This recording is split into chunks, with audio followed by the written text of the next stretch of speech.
que vocês façam uma espécie de síntese do que a gente veio trabalhando até aqui, para a gente não sofrer solução de continuidade, ou seja, para que a gente possa, de fato, dar continuidade e conseguir fazer aí uma amarração interessante nas nossas discussões. Né? A gente hoje está trabalhando especificamente com um texto de Luiz Cláudio Figueiredo, né, que fala sobre...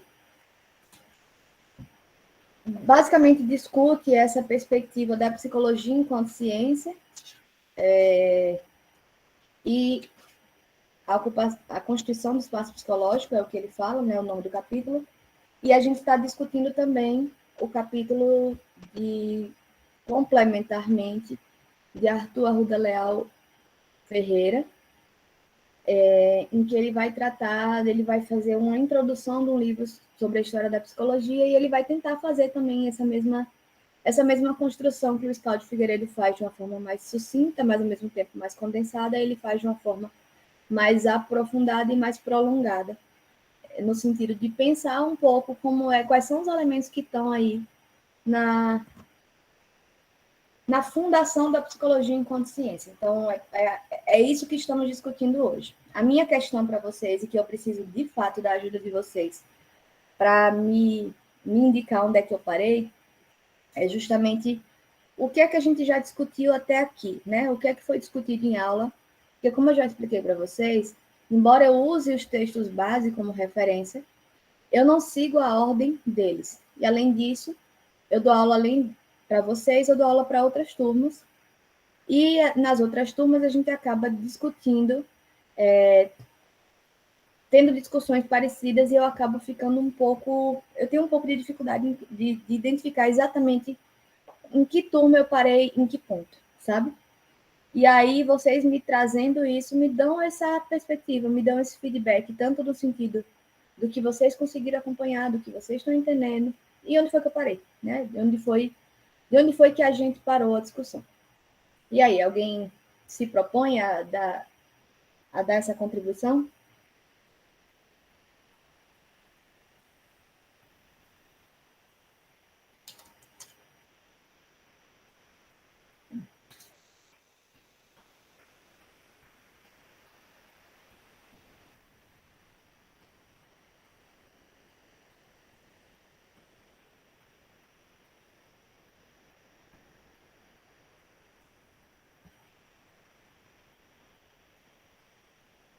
Nada, gente. Ninguém lembra, ninguém acompanhou, ninguém se atreve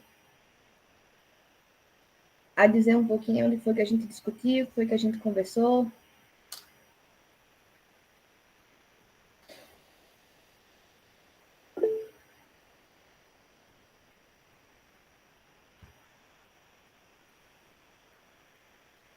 Oi, Antônio.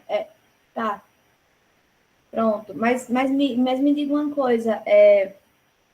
Porque, assim, a gente já está na terceira aula desse texto, certo? Ou a gente está na segunda? Você sabe me dizer isso? Porque é o seguinte, se a gente está na segunda aula desse texto, né, então, provavelmente... pronto, a gente vai para a terceira hoje, certo? Porque é isso. Na primeira aula, de fato, na primeira aula, meu planejamento é discutir só sobre o sujeito e indivíduo. Na segunda aula, a ideia já é aprofundar um pouco isso. Mas aí vocês estão me dizendo que ficou um pouco confuso, né, o conceito de sujeito e indivíduo, e por isso a gente precisou retomar um pouquinho para depois seguir adiante, né? Então, a gente acabou não avançando muito porque a gente retomou a discussão sobre sujeito e indivíduo. Pronto. Beleza, já me ajuda. Eu vou aceitar e ficar satisfeita com esse feedback, porque ele já me ajuda a entender mais ou menos por onde que eu posso caminhar. Oi, Jefferson, pode falar. Professora, se eu não me engano, também foi discutido acerca dos 3 elementos do campo psicológico, que eram os conceitos científicos, modelos filosóficos, práticas sociais. Isso. Pronto, massa. Melhor ainda. Mas quando ele Com essa indicação de que a gente já está na terceira aula hoje e de que a gente retomou os de sujeito e indivíduo, eu já imaginava, já lembrava mais ou menos que a gente tinha chegado nesse ponto, tá? Mas eu vou fazer o seguinte, eu vou retomar rapidamente, eu espero que não aconteça que nem na aula passada, que agora eu já estou me lembrando, que foi nessa brincadeira de retomar rapidamente que vocês se embananaram com a questão do sujeito e indivíduo, porque vocês entenderam que era diferente do que eu tinha dito na aula anterior. Mas eu acho importante dar uma retomada para clarear mesmo a mente de quem não está lembrado, com clareza, e para a gente poder fazer essa inter-relação, para poder fazer essa costura, tá? Então, é o seguinte, eu vou começar desse ponto, então, Jefferson, que você está me trazendo. O que a gente estava discutindo semana passada, né? A gente retomou essas discussões de sujeito e indivíduo, e eu cheguei no ponto de falar sobre como é que se define, falar da definição do campo psicológico.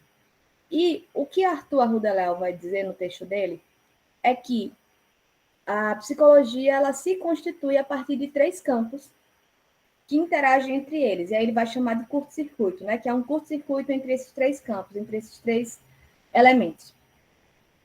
O primeiro deles diz respeito aos conceitos científicos. Como eu já tinha dito a vocês, já venho dizendo a vocês, a gente está aqui tratando da psicologia enquanto ciência. E se a gente pensa na psicologia enquanto ciência, para a gente poder chamar qualquer campo de saber de científico, a gente precisa respeitar algumas prerrogativas que garantem a cientificidade desse campo, tá? Então, é por esse caminho, é por essa via que a gente pode dizer que os conceitos científicos são um dos elementos da definição do campo psicológico. Porque para a gente entender a psicologia enquanto um campo de saber científico, a gente precisa respeitar prerrogativas de caráter científico, tá? Primeiro ponto é isso. O segundo ponto são os modelos filosóficos. E aí o que eu estava dizendo para vocês é que a psicologia é uma herdeira direta até, eu poderia dizer, do campo da filosofia. Em que sentido? Em que sentido de que a gente se apropria, a gente se utiliza, a gente retoma problemas, definições e modelos da filosofia, perguntas da filosofia, enquanto questões nossas, da psicologia. Como assim, professora? Eu disse a vocês que a filosofia, historicamente, ao longo do seu funcionamento da sua existência aí, vem tratando de questões relacionadas ao ser humano e a relação desse ser humano com o mundo que o cerca e com a existência. Questões de caráter existencial, questões de caráter moral, questões de caráter ético. São essas questões que vão preocupar também o campo da psicologia, tá? Então, a gente já tem aí 2 elementos. O primeiro, que são os conceitos científicos, ou seja, a gente precisa tomar como referência o caráter de cientificidade, então a gente toma aí de empréstimo, a gente toma como referência os conceitos científicos para compor esse campo da psicologia, e a gente tem os modelos filosóficos como outra referência, no sentido de que a gente herda um pouco essa discussão. A gente vai lá, a gente vai dar continuidade, de algum modo, a perguntas que já vinham sendo colocadas pela filosofia, mas a partir de uma outra perspectiva de caráter científico. Mas não apenas isso. Não é apenas uma questão de que essas perguntas têm sido feitas a partir de uma perspectiva científica, mas é o fato de que essas questões elas são colocadas não simplesmente de uma maneira abstrata, de uma maneira como uma reflexão sobre a existência humana. A gente vai... Um outro elemento que vai perpassar necessariamente, diretamente, o campo da psicologia e que vai definir esse campo são justamente as práticas sociais. E o que é que a gente quer dizer com isso? A gente quer dizer que para a gente pensar a psicologia enquanto ciência, para a gente pensar a psicologia enquanto um campo de saber legítimo, científico, a gente toma como referência as práticas sociais também. A gente vai observar. A psicologia ela não simplesmente vai pensar sobre a existência humana ou sobre questões referentes ao humano de forma abstrata. Ela vai pensar nessas questões associadas com a relação que o homem estabelece com o mundo. Ela vai pensar nessas questões de forma prática. Dentro dessas práticas sociais, como é que o homem se comporta no seu dia a dia? E o que é que isso diz sobre ele? E o que é que a gente pode fazer a respeito? Que tipo de intervenção que pode ser feita nesse indivíduo, nesse sujeito, nesse homem, tá? Então, essa é a questão desse curto-circuito. A psicologia, ela se fundamenta, ela se sustenta no entrelaçamento desses três elementos, tá? A gente está pensando a psicologia enquanto ciência, né? Se utilizando aqui de uma fundamentação científica, de conceitos de caráter científico e de prerrogativas científicas. Ou seja, para a gente dizer que a gente é uma ciência, a gente precisa cumprir certas prerrogativas do que é uma ciência. A gente precisa ter aí alguma semelhança com as outras ciências. Para a gente dizer que a biologia é uma ciência, que a psicologia é uma ciência, que a sociologia é uma ciência, a matemática é uma ciência, precisa ter algo em comum entre elas, que marque esse caráter de cientificidade. E aí a gente tem uma série de prerrogativas que vão estabelecer esse lugar de ciência. E a psicologia, para se consolidar enquanto um campo de saber legítimo naquele momento, né, meados do século XIX, ela se utilizou desses conceitos científicos como uma de suas bases. A outra são os modelos filosóficos, ou seja, a gente se apropriou de conceitos que já existiam, a gente toma como referência alguns conceitos que eram caros à filosofia e que passam a ser importantes no campo da psicologia. E a gente se utiliza disso, a gente pensa essas questões dentro de uma perspectiva social, dentro de um campo de práticas. A gente precisa entender que, enquanto ciência, a gente vai pensar em termos de intervenção num certo campo de práticas, num certo funcionamento. Lembra que eu falei para vocês que a ciência tem essa função de compreender e intervir na natureza, né? De modificar de algum modo? Quando a gente pensa na psicologia, a gente não está pensando tanto na natureza, mas a gente está pensando nesse campo de práticas. Para que serviria essa ciência, se não para produzir um conhecimento, uma compreensão e uma possibilidade de intervenção em um determinado campo, né? Então, nessas três questões aqui que a psicologia se apoia e tem como suporte aí para se fundamentar e para se definir enquanto um campo de estudo. Até aqui, tá tudo bem? Vocês conseguem acompanhar? Eu produzi alguma dúvida? Por mim, tá tranquilo, professora. Achei que ficou até mais claro do que a aula passada. Ótimo, que bom, tá vendo? Vou me estressar mais vezes antes de vir para a aula para ver se minha cabeça funciona melhor.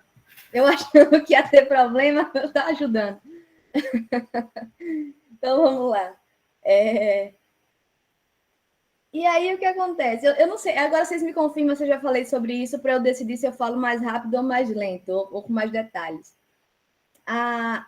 Eu falei da questão da concepção de sujeito por René Descartes e Francis Bacon, ou eu não falei ainda?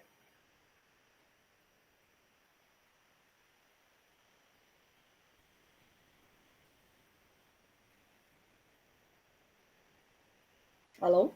Ah, pronto. Pronto. Ó, Antônio acha que falei, mas não tem convicção. E Jefferson nem está lembrado. Então é melhor a gente fingir que não falou, né? Porque se as duas únicas pessoas que me deram feedback não estão lembrando muito bem, é como se a gente não tivesse falado. E assim, a minha lembrança muito distante é de que a gente de fato começou a falar, mas eu não entrei, não aprofundei. Então deve ser por isso, Jefferson, que você não está lembrando de jeito nenhum. e que Antônio está aí na dúvida se foi falado ou não.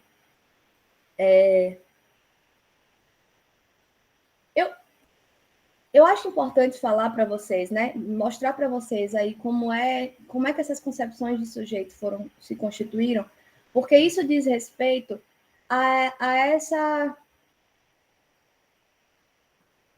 esse elemento que eu estou chamando aqui de modelos científicos, tá? Ou de modelos filosóficos.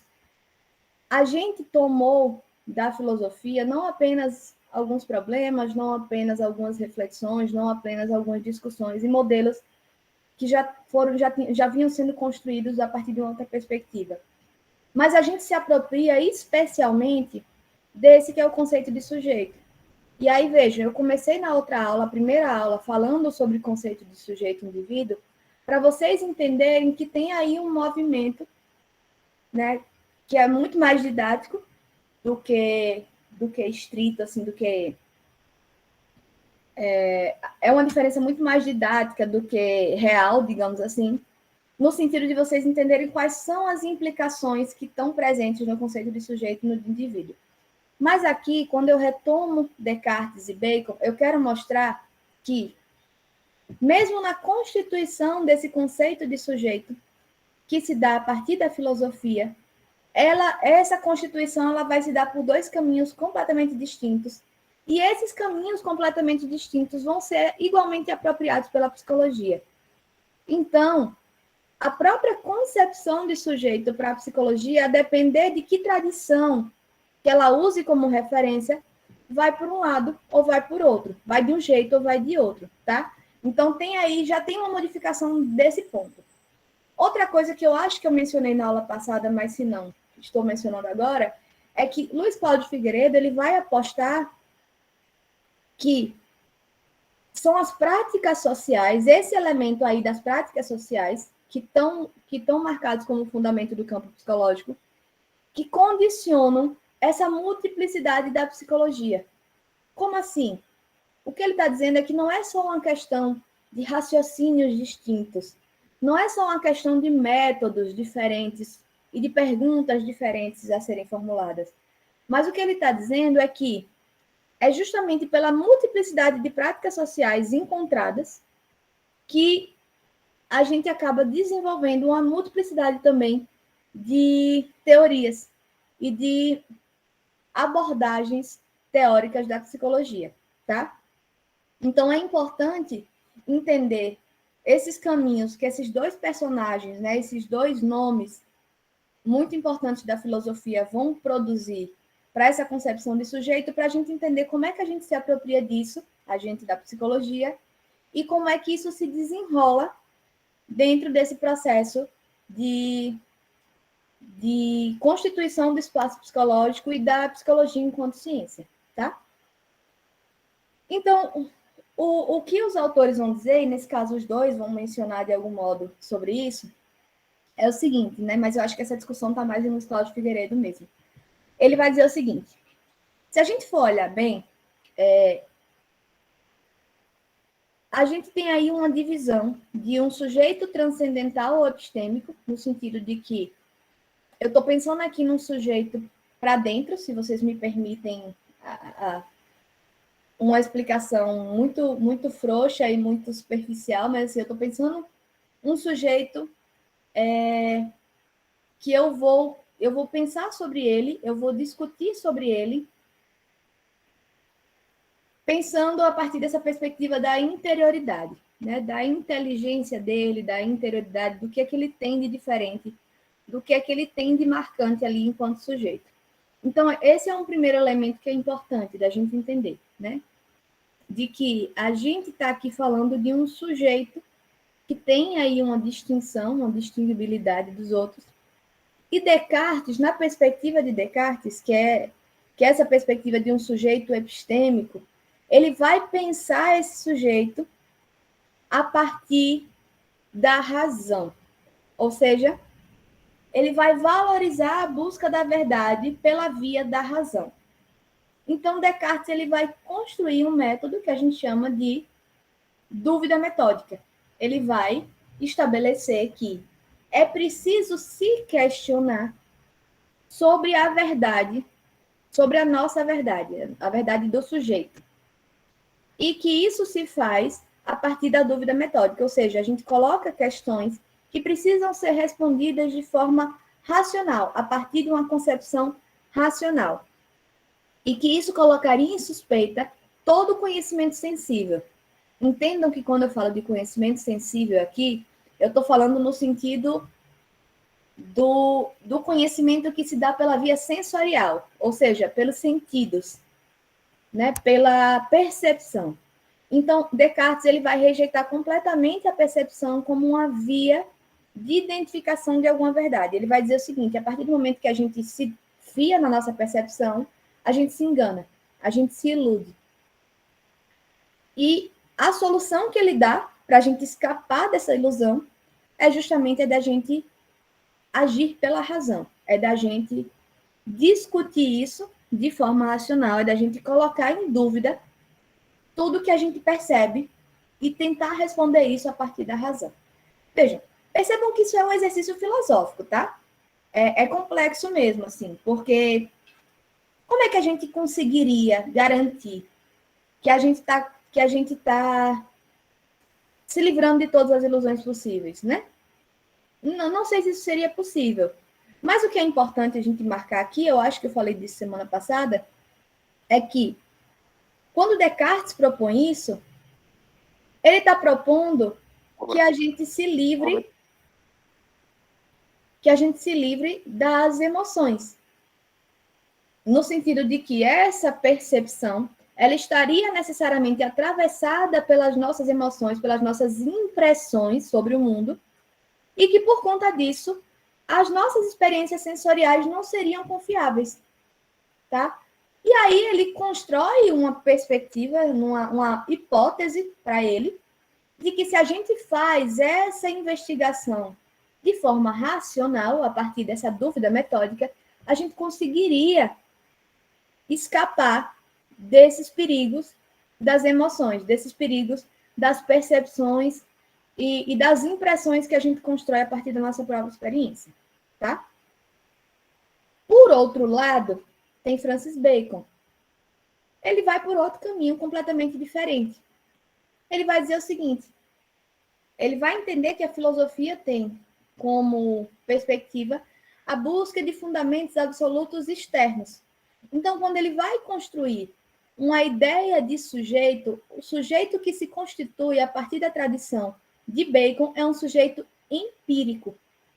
Ou seja, ao contrário de Descartes, que dizia que eu não podia confiar nessas minhas impressões porque elas estão carregadas da minha história, dos meus sentimentos sobre o que eu vivo, para Bacon é o contrário. Ele vai dizer assim: eu só posso me fiar no que eu estou vendo.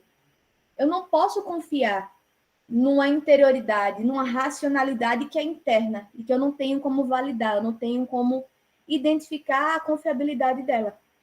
Então, Bacon, a atitude cautelosa e suspeitosa dele vai ser em relação a si mesmo. É uma relação suspeitosa consigo mesmo, com essa interioridade. E aí vejam só que coisa curiosa.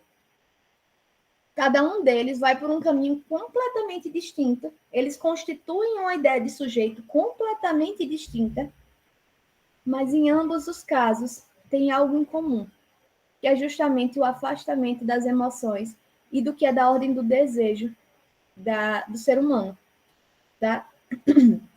Então, Bacon ele vai dizer que cientista é aquele que se submete à disciplina do método. Então, ele já vai entrar um pouco nessa concepção da ciência, né? De pensar um método que seja claro, um método que estabeleça essa possibilidade de identificar uma verdade que seja pura, né? Que não receba essas interferências das emoções. Mas ele vai fazer de uma forma completamente diferente de Descartes. E é muito interessante, gente, a gente perceber que se a gente está aqui nesse momento tentando entender como é que isso tem a ver com a psicologia, como é que isso entra no campo, na fundamentação do campo psicológico, é interessante ver como as correntes psicológicas que a gente vai estudar, elas vão marcar muito claramente essas duas tradições. Por exemplo, desculpa, é que meu pai estava me ligando aqui, aí eu fui ver se era ele de novo. Então, por exemplo, se a gente for pensar na perspectiva da psicanálise, que é a primeira teoria que a gente vai estudar, ou na perspectiva do campo fenomenológico existencial, a gente vai muito mais pelo caminho cartesiano. Em que sentido? No sentido de que a gente vai pensar muito mais nesse processo de interiorização. A gente vai estabelecer critérios, a gente vai estabelecer conceitos que possam entender como é que funciona esse psiquismo, que estabelecem as minhas formas de me relacionar com o mundo, tá? Ao contrário, no outro polo, que a gente também vai estudar, a gente vai estudar o behaviorismo. O behaviorismo, ele vai na tradição de Bacon, que é a tradição de ter esse entendimento de um sujeito empírico, de que eu só vou confiar no sujeito empírico. E eu vou olhar para o que é que se apresenta no mundo. Então, como é que o behaviorismo faz isso? Ele vai entender que o único elemento que eu posso contar para compreender o sujeito, para compreender, inclusive, a interioridade desse sujeito, a especificidade, a singularidade dele, é o que ele mostra para o mundo, ou seja, são seus comportamentos e suas atitudes. Ou como a sua cognição, né, como a sua forma de pensamento se apresenta no mundo. Então, vocês percebem, eu espero que vocês consigam perceber com esses exemplos breves que eu dei, que a gente tem aqui 3 campos psicológicos, e 2 deles vão muito mais por um caminho, né, por esse caminho cartesiano, de um sujeito transcendental, de um sujeito epistêmico, e o outro vai pelo campo do sujeito empírico, né, que é o da tradição de Bacon. Então, isso aqui eu estou trazendo justamente para marcar para vocês que a gente está falando aqui de uma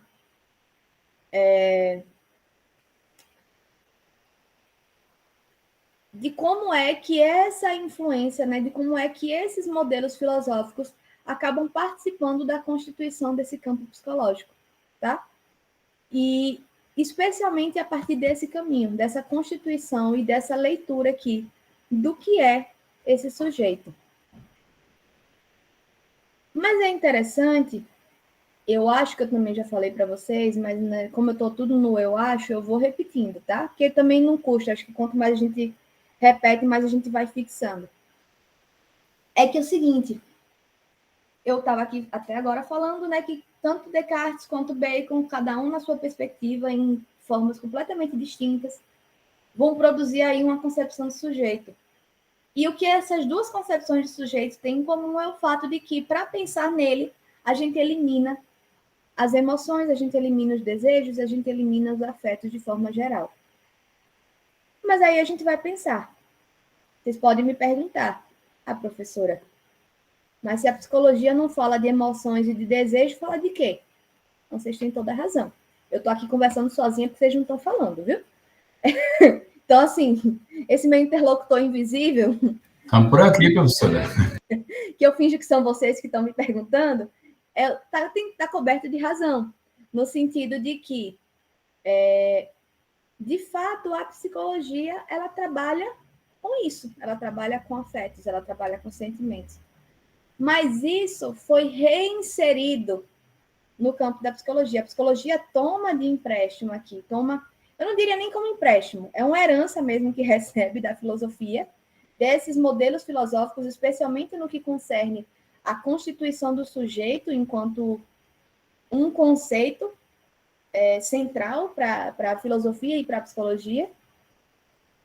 Mas a psicologia faz isso reinserindo esse componente das emoções e dos afetos, tá? E por que a psicologia faz isso? O que é que está em jogo aqui quando a psicologia faz isso? É justamente esse terceiro elemento que a gente já marcou das práticas sociais, que obriga a psicologia a reinserir os sentimentos no campo dos seus estudos. Justamente porque se a gente for pensar essas práticas sociais, se a gente for pensar que a razão de existência da psicologia é justamente a de identificação, né, de compreensão de como é que essas práticas funcionam e de tentativa de controle ou de intervenção nessas práticas, o que essas práticas apresentam é justamente muito marcada pelo campo dos afetos. Não dá para, ao tratar de práticas sociais, a gente eliminar os afetos. A gente consegue fazer isso a partir da perspectiva filosófica e a gente consegue fazer isso a partir da perspectiva científica. Porque vocês devem lembrar que a ciência que foi tomada como referência e como modelo para a psicologia foram as ciências naturais, que tinham como prática justamente essa de isolar, né? De isolar um objeto, de pensar como é que esse objeto funcionava, sem considerar todos os atravessamentos. Mas a psicologia ela vai se deparar aí com um campo que, embora ela vai se utilizar dessa ciência como uma ferramenta, como um fundamento, até para ela se legitimar enquanto tal, enquanto ciência também, ela não pode desconsiderar o campo de práticas que justifica a existência dela enquanto não é nem que justifica a existência, mas que justifica a necessidade da psicologia enquanto uma ciência, que são esses campos de práticas, né? Que é justamente esse campo de práticas que vai exigir que exista uma ciência tal qual a psicologia para poder dar conta disso. Gente, até aqui. Eu acho que está bem, mas eu preciso do retorno de vocês.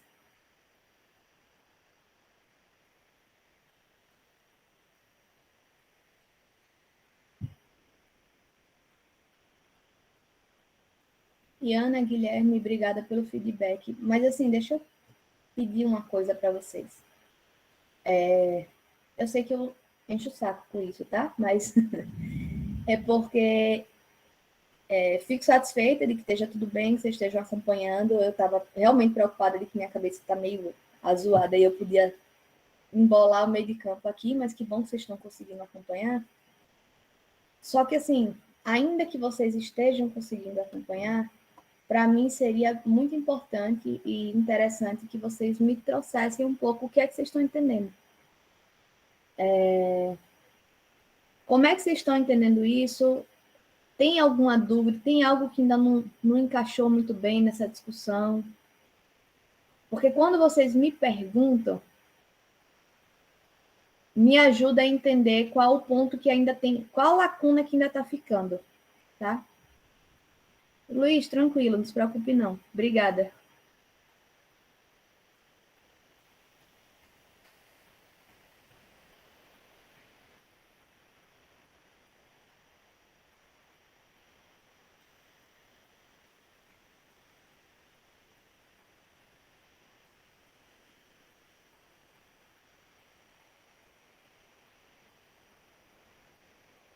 Gente, vocês estão muito quietos hoje, que agonia.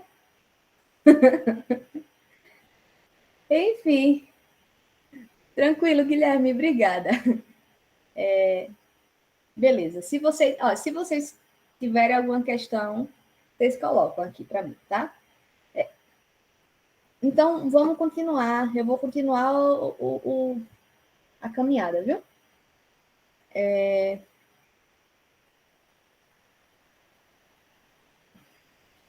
Tá, eu estava aqui. Pronto. Pronto, Antônia. Veja, Antônio, o que eu estou dizendo é o seguinte: a gente está utilizando tanto a referência de Descartes quanto de Bacon para pensar nessa constituição do sujeito moderno, né? E aí, quando eles vão conceituar, quando eles vão tentar construir essa ideia de um sujeito moderno, eles acabam dividindo o sujeito em duas partes diferentes, que é um lado que é mais ligado à razão, que ele vai chamar aqui, né, Luiz Cláudio Figueiredo vai chamar de sujeito epistêmico, e um sujeito mais ligado à empiria, mais ligado à vida prática, ao que acontece no mundo, ao lado de fora, a relação que ele tem com fora, né, que é o sujeito empírico. Então, eles vão constituir duas tradições, e aí eu falo de tradição porque a gente na psicologia acaba adotando isso enquanto uma tradição mesmo, uma forma de pensar esse sujeito, tá? Cada um vai por um caminho distinto, são caminhos bem distintos. O que eu estou marcando que tem em comum entre eles dois é justamente o fato de que tanto Descartes quanto Bacon, quando eles se propõem a pensar o sujeito, para eles pensarem sobre a verdade desse sujeito, que é o que eles estão tentando encontrar, eles eliminam o mesmo elemento, que é o elemento da emoção e do desejo e dos afetos, tá? Tanto Descartes, quando ele se propõe a realizar, né? Quando ele propõe o método da dúvida metódica, em que ele vai dizer, olha, desconfie de toda e qualquer percepção, porque ela está carregada de impressões que você tem da sua história. Quando você fala de que ela está carregada dessas impressões, você está falando de emoções, você está falando de vivências pessoais. Então, ele tenta eliminar isso para encontrar essa tal dessa verdade sobre o sujeito. Da mesma forma, é Bacon. Embora ele vá por um outro caminho, ele vai se voltar para fora do sujeito, ou seja, ele só vai confiar no que o sujeito tiver, no que puder ser visto, ou seja, o que ele vai apresentar, como ele vai manifestar essa verdade, né? Mas ele também tem todo um cuidado, né? Quando ele propõe isso, ele também está tentando eliminar essa dimensão da emoção e do afeto. Por quê? Porque ele vai estabelecer uma atitude cautelosa, uma atitude de suspeita consigo mesmo. Justamente porque ele vai dizer que naquela perspectiva lá de Descartes, quando você está tentando se questionar e achar uma verdade sobre o sujeito a partir desse processo de indagação e de questionamento interior, você não vai conseguir se livrar do que é das emoções, de como é que essas emoções vão acabar interferindo nas respostas que você é capaz de dar sobre esse sujeito, entende? Então, o que ambos eliminam do processo, né, na concepção do sujeito, é justamente essa dimensão, acho que falar de dimensão é melhor, da emoção e dos afetos. E o que eu estou trazendo para vocês é justamente que a psicologia ela reinsere essa dimensão. E isso se dá justamente por esse terceiro elemento que compõe o campo da psicologia, que são as práticas sociais. Porque nas práticas sociais a gente não tem como eliminar as emoções e os afetos. Porque elas fazem parte e elas interferem diretamente na forma que as pessoas se relacionam entre si, na forma das práticas que se dão entre as pessoas, entre os sujeitos, tá? Então, a psicologia, ela se utiliza dessa tradição da filosofia, dessas duas tradições, né, dessa concepção do sujeito, desse modelo filosófico, especialmente no que concerne a constituição desse conceito de sujeito, mas, ao mesmo tempo, ela vai reinserir essa dimensão afetiva, porque isso diz respeito às práticas sociais que entram nessa constituição da psicologia enquanto campo, tá? Do campo psicológico, como Luiz Cláudio Figueiredo vai dizer. Da perspectiva científica, é o que eu venho dizendo também. A gente vai herdar ou a gente vai se apropriar da ciência natural como fundamentação de ciência. Então, a psicologia, ela vai tomar essa dimensão da filosofia, especialmente no que concerne ao sujeito, ela vai reinserir a dimensão afetiva, porque ela vai pensar nos processos sociais, né, nas práticas sociais, de como é que ela se estabelece, mas ela vai fazer tudo isso a partir de uma perspectiva científica. E essa perspectiva científica diz respeito diretamente a uma concepção de ciência que é das ciências naturais.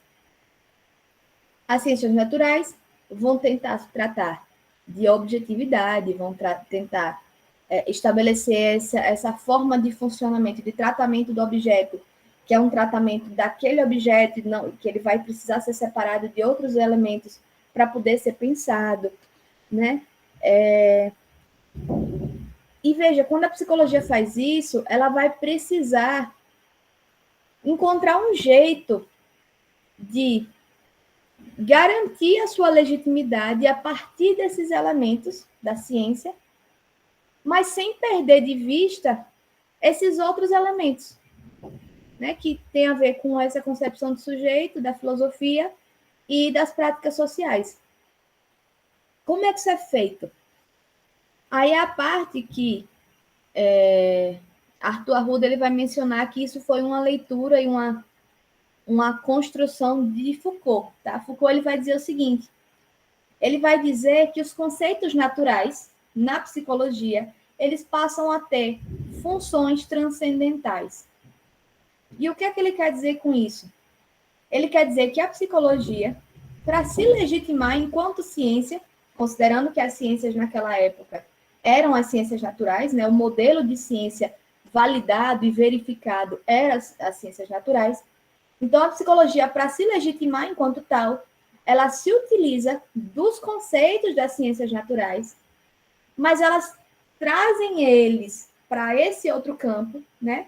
Articulado com essas questões da filosofia e das práticas sociais, e estabelecem para eles funções transcendentais. Eu sei que está confuso não, está abstrato. E eu vou dar o exemplo para vocês entenderem melhor. E esse exemplo não sou eu que estou inventando, tá? Está no texto de Arthur Arruda também. O que ele vai dizer é o seguinte, ele vai dizer assim, olha, pensa aqui comigo. Quando a gente fala de psicanálise, aí para isso eu vou precisar introduzir um conceito da psicanálise para vocês entenderem, que é um conceito central na psicanálise que a gente vai estudar.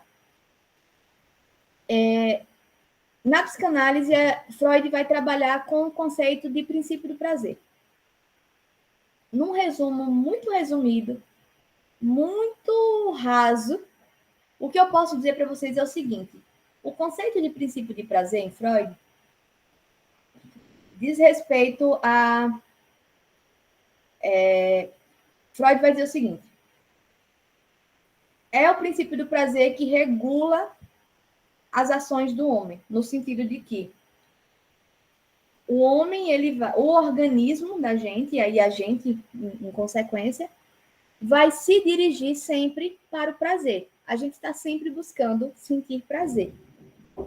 Mas a gente encontra limites. Vivendo em sociedade, a gente vai encontrar limites que Freud depois vai nomear como princípio da realidade. Então, quando existe esse choque entre o princípio do prazer e o princípio da realidade, estabelece-se um conflito. E esse conflito, segundo Freud, aí Freud vai fazer toda uma construção, né? De um aparelho psíquico a partir dos conceitos de energia, do conceito de energia. Ele vai dizer assim, existe aí uma energia que fica acumulada. Quando esse princípio do prazer não consegue circular, não consegue encontrar seu caminho, ele vai ser represado, essa é a palavra que ele usa, como se fosse uma represa mesmo, a partir desse conflito. E nesse processo de represamento existe uma intensificação dessa energia que produz o sintoma, tá? E o sintoma é justamente uma tentativa de voltar a essa equilibração, no sentido de que essa energia ela vai encontrar um destino para deixar de estar ali acumulada, que está causando desprazer, tá? E quando ela faz isso, quando ela encontra esse outro destino, o que ela faz é justamente produzir um sintoma. Até aqui a explicação da psicanálise ficou clara? Ficou bem? Desse conceito especificamente? Tá bem clara, professor. Pronto, massa. Então, e aí o que é que Arthur Arruda vai dizer? Ele vai dizer assim, vocês perceberam que nessa explicação, ele não vai dizer isso, eu estou dizendo. Vocês perceberam que nessa explicação eu estou falando de energia, né? Então, assim, a energia é um conceito da termodinâmica. O equilíbrio é outro conceito da termodinâmica. Então, a termodinâmica, enquanto uma ciência exata, uma ciência natural, ela vinha estabelecendo uma certa regulação aí do funcionamento das coisas do mundo, aí isso vai ser pensado em termos de átomos, de energia, eu não entendo muito bem disso, mas, enfim, tem aí um raciocínio sobre essa regulação do funcionamento do mundo a partir dessas concepções de energia e de equilíbrio, ou de equilibração, tá? O que Freud vai fazer é pegar esses conceitos que estão lá na física, vão trazer para a psicanálise, uma ciência humana, e vai dar para ele uma função transcendental, ou seja, é uma função que transcende a função original dela. Que tem quase um efeito metafórico mesmo, né? Porque, veja, isso é para fins de visualização e de ilustração desse funcionamento. Então, Freud ele vai construir um verdadeiro diagrama sobre esse funcionamento psíquico. Inclusive, na próxima aula a gente vai discutir sobre isso, e aí eu vou mostrar para vocês algumas imagens desses... de como é que Freud desenha isso, né? Então, ele constrói diagramas que, para ilustrar, ele se utiliza desses conceitos que têm uma função original lá na física, e aí ele transcende daquele conceito original para o campo da psicologia, para dar para ele uma outra leitura. Porque, ao fazer isso, ele se legitima, ele legitima a própria explicação dele, porque ele está se utilizando de um conceito que é bem aceito pela ciência e é entendido como um conceito natural, um conceito válido, e ele usa isso como referência e como legitimação do campo que ele está construindo enquanto ciência. Que talvez, se ele fosse fazer uma explicação sem isso, ele não conseguisse encontrar essa mesma legitimidade. Deu para entender?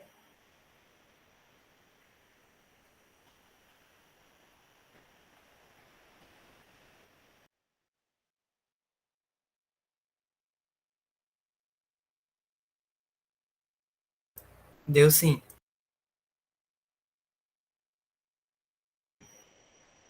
Pronto. E aí, Arthur Arruda, ele não para nesse ponto, não. Ele vai dizer o seguinte, ó, não é só Freud que faz isso, tá?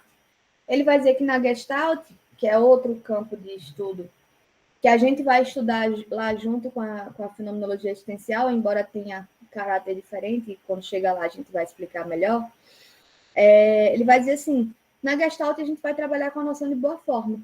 E a noção de boa forma é nada mais, nada menos do que a ideia de que quando a gente enxerga um todo, a gente enxerga uma situação, a gente primeiro vai ver o todo. Depois é que a gente vai ver os detalhes. E isso, se a gente for falar uma explicação bem rápida, bem superficial, diz respeito também a essa ideia de equilíbrio. De que é como se a nossa percepção, ela primeiro se apropria de toda a imagem do geral, e como uma tentativa de equilibrar-se, no sentido de ela vai focando a atenção no que é importante, tá? Então, é a mesma coisa. Ele vai tomar esse conceito de equilíbrio, que está lá associado com a termodinâmica, para pensar sobre uma perspectiva psicológica. Não são só esses dois autores que fazem isso, tem outro. Piaget faz isso também. Alguns aqui já estudaram psicologia do desenvolvimento, então já tem uma noção de quem é Piaget. E a própria concepção de desenvolvimento de Piaget, ela está baseada num conceito que ele chama de equilibração. Que é basicamente o seguinte, ele vai dizer o seguinte, ó, no processo de desenvolvimento de uma criança, ela vai necessariamente se deparar com situações que desequilibram ela. Em que sentido? E que colocam ela em situações que elas não sabem lidar. E é justamente nesse esforço que o corpo faz, no sentido de que não é o corpo autonomamente, mas a gente, enquanto sujeito, vai tentando regular esse sentimento de desconforto e vai tentando recuperar esse lugar de equilíbrio. E é quando a gente faz isso que a gente vai se desenvolvendo, que a gente vai aprendendo, acomodando certas informações e vai se desenvolvendo. Entende? Então, de uma forma geral, vários autores da psicologia acabam se utilizando, se apropriando de conceitos que têm uma origem completamente distinta, como uma forma de legitimar sua ciência. E eles fazem isso transcendendo esse conceito, ou seja, eles vão fazer um uso, a função desse conceito que tinha um lugar original ali, ele transcende essa função original e ele vai ganhar outra, né? Então, por isso que Foucault vai dizer que os conceitos naturais na psicologia passam a ter funções transcendentais, tá?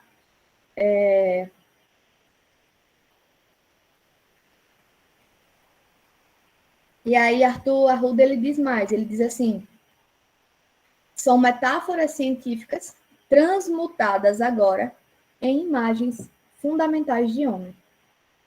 Então, o que ele vai dizer é justamente isso, assim, a gente se utiliza, né, dessa perspectiva da ciência natural, até como validação para a ciência que a gente está construindo, mas que a gente dá uma outra roupagem para aquele conceito, a gente transcendentaliza esse conceito e produz uma espécie de metáfora científica mesmo, né? E é assim que vai se dar essa articulação desses campos da psicologia. Aliás, é assim que vai se dar a formação desse campo psicológico a partir dessa articulação de conceitos científicos, de modelos filosóficos e de práticas sociais. E aí? Nenhuma questão?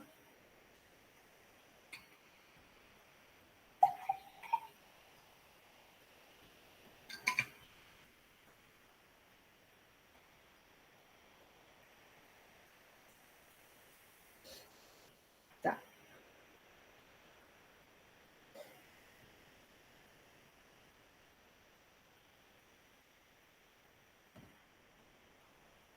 Então, o que Arthur Arruda Leal vai falar, e aí eu estou retomando essa questão da reintrodução da dimensão afetiva, é justamente de que a psicologia ela passa a compor uma espécie de projeto de ciência. Aliás, deixa eu ajeitar isso. O projeto de uma psicologia ele se dá enquanto uma ciência natural do subjetivo. Que é o que eu estou dizendo esse tempo todo aqui na aula. A gente vai tomar a ciência natural como referência principal para a gente, e a gente vai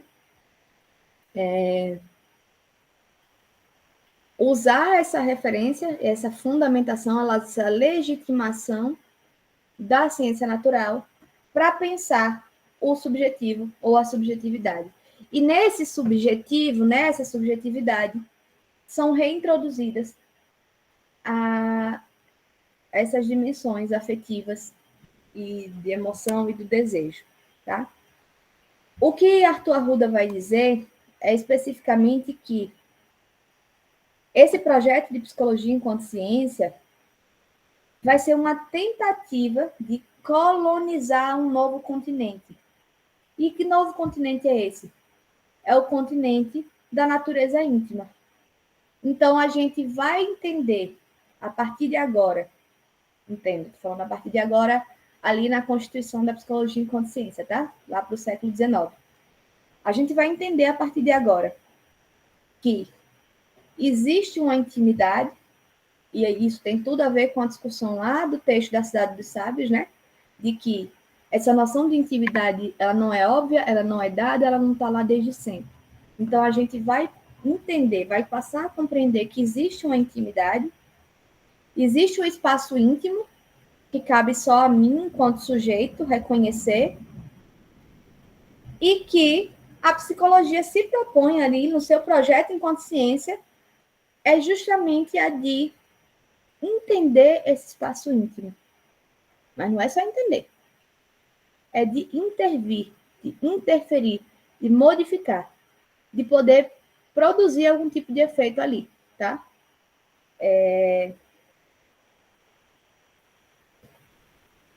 E aí tem essa primeira contradição que, enfim, Arthur Arruda Leal ele aponta como uma contradição porque ele é mais discreto, mas que Luiz Cláudio Figueiredo ele fala como uma crise.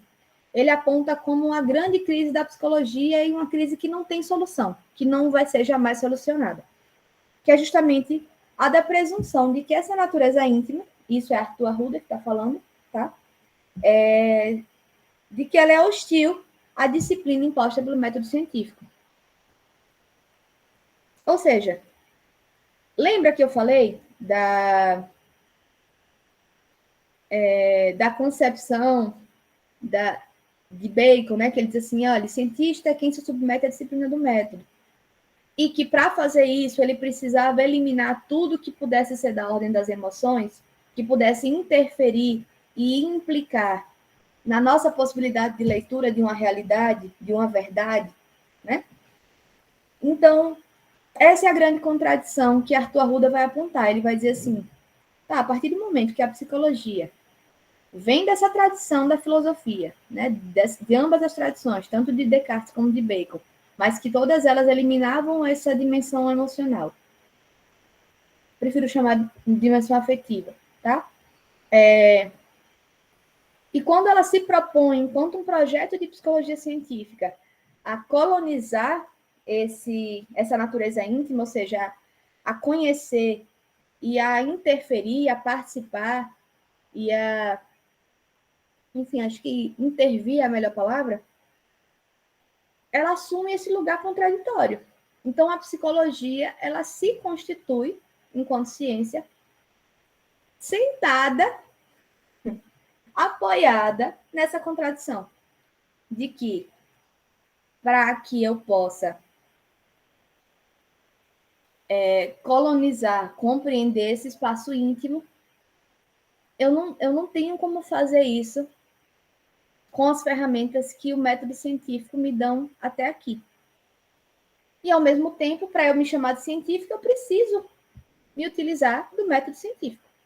Mas, quando eu faço isso, eu me afasto um pouco desse campo da intimidade, que é o que eu me proponho a entender e a compreender enquanto projeto de psicologia científica. Tá? Então,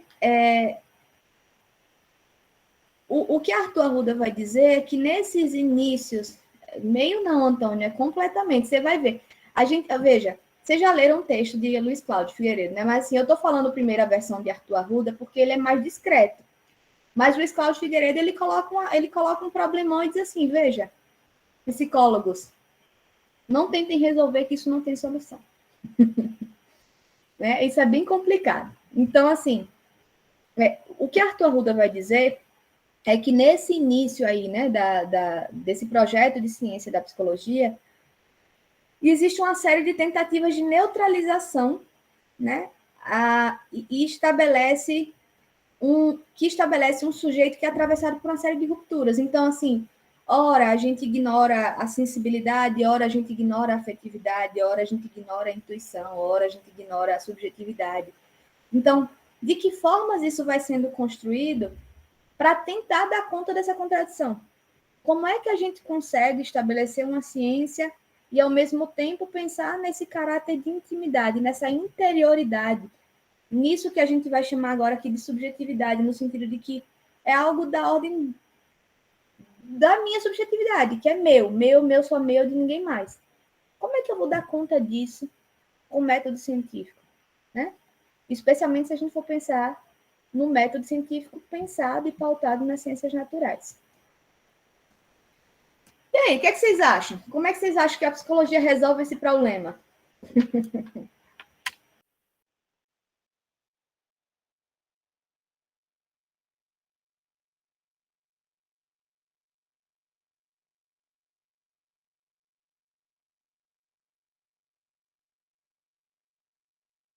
Professora, seu microfone está fechado.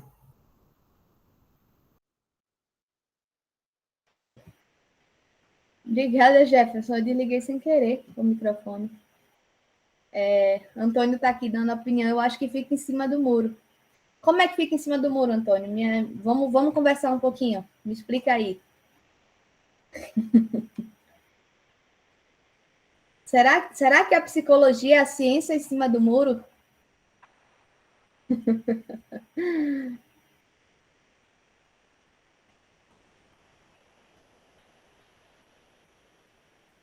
E aí, meu povo, participa aqui comigo, é só conversar, não estou esperando que vocês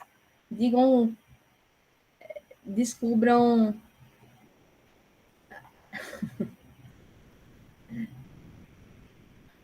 Tá, Antônio, mas o que é que seria? Antônio escreveu aqui, acho que não toma posição 100%. Aí a minha pergunta é, o que seria tomar uma posição 100%? Então, assim, a gente está pressupondo que as ciências, de forma geral, tem uma posição 100%, né? Seria no sentido de conseguir encontrar essa tal dessa verdade? Seria isso ou não?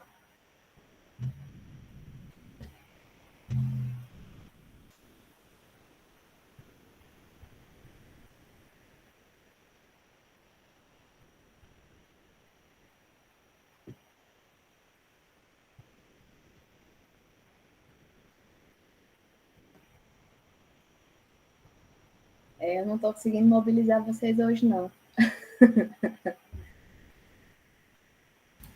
Professor, eu acho que essa busca é constante, né? Porque a gente nunca chega a um denominador comum.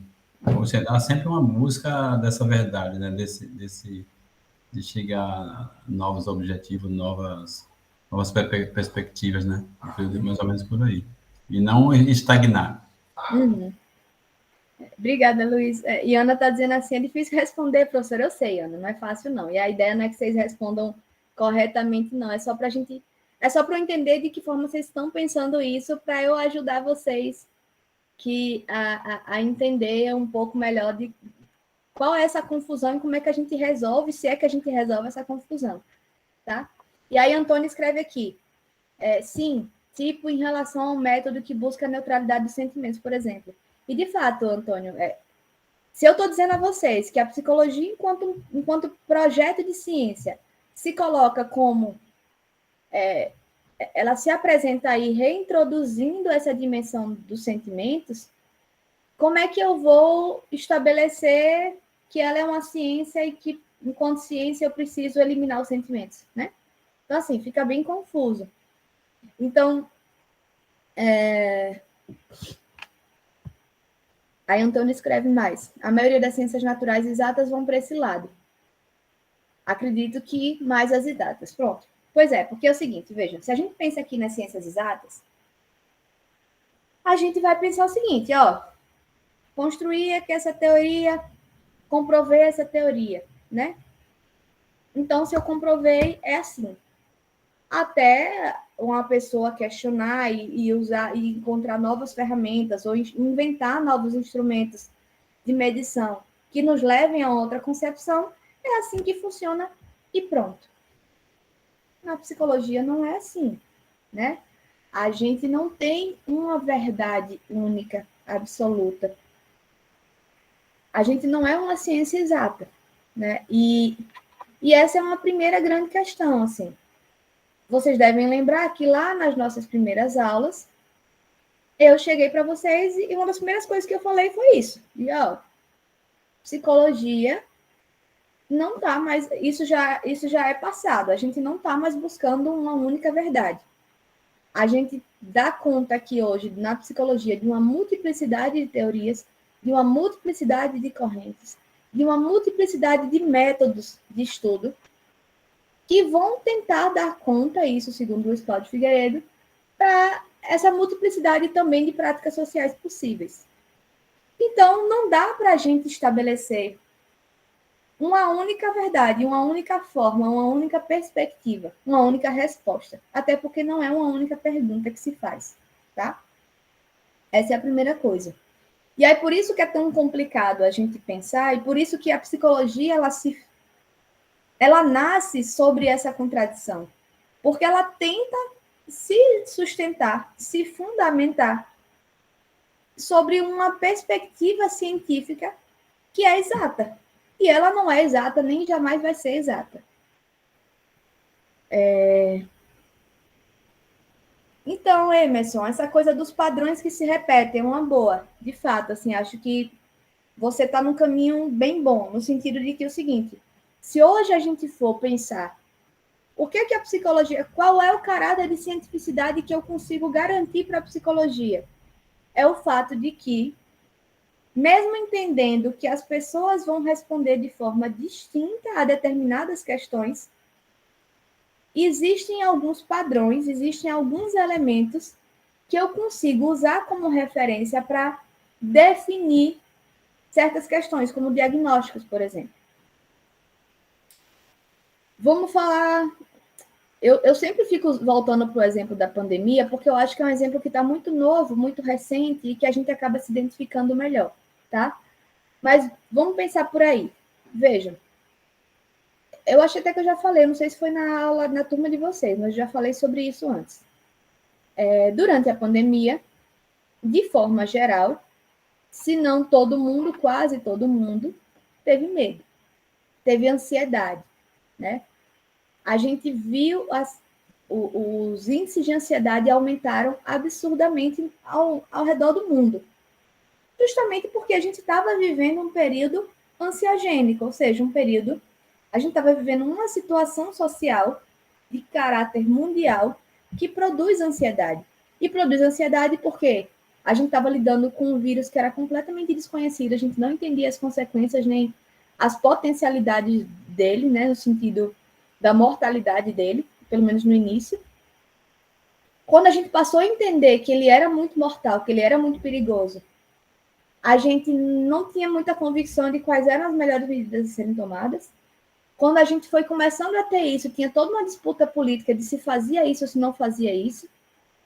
E tinha toda uma questão de mortalidade, mesmo assim, muitas mortes, especialmente no Brasil.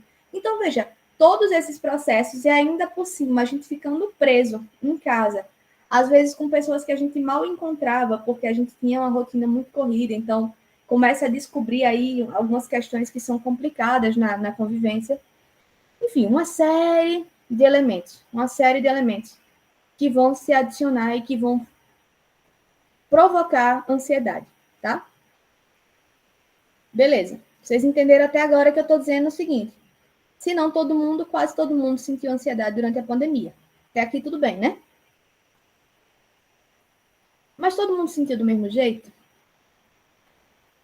Será que a forma que eu lidei com a minha ansiedade foi a mesma forma que vocês lidaram com a ansiedade? Né? Então, e isso é o que dá o caráter. Antônio respondeu que não, e eu estou interagindo aqui com ele. Isso é o que dá o caráter de subjetividade do processo. Veja, cada pessoa lidou do seu jeito, a partir da sua própria história, a partir dos seus processos, né? Eu percebi muito isso no consultório, porque, assim, foi uma fase, especialmente dos 3 primeiros meses, né? Março, abril e maio de 2020, foi um período que, para mim, foi muito difícil fazer a escuta.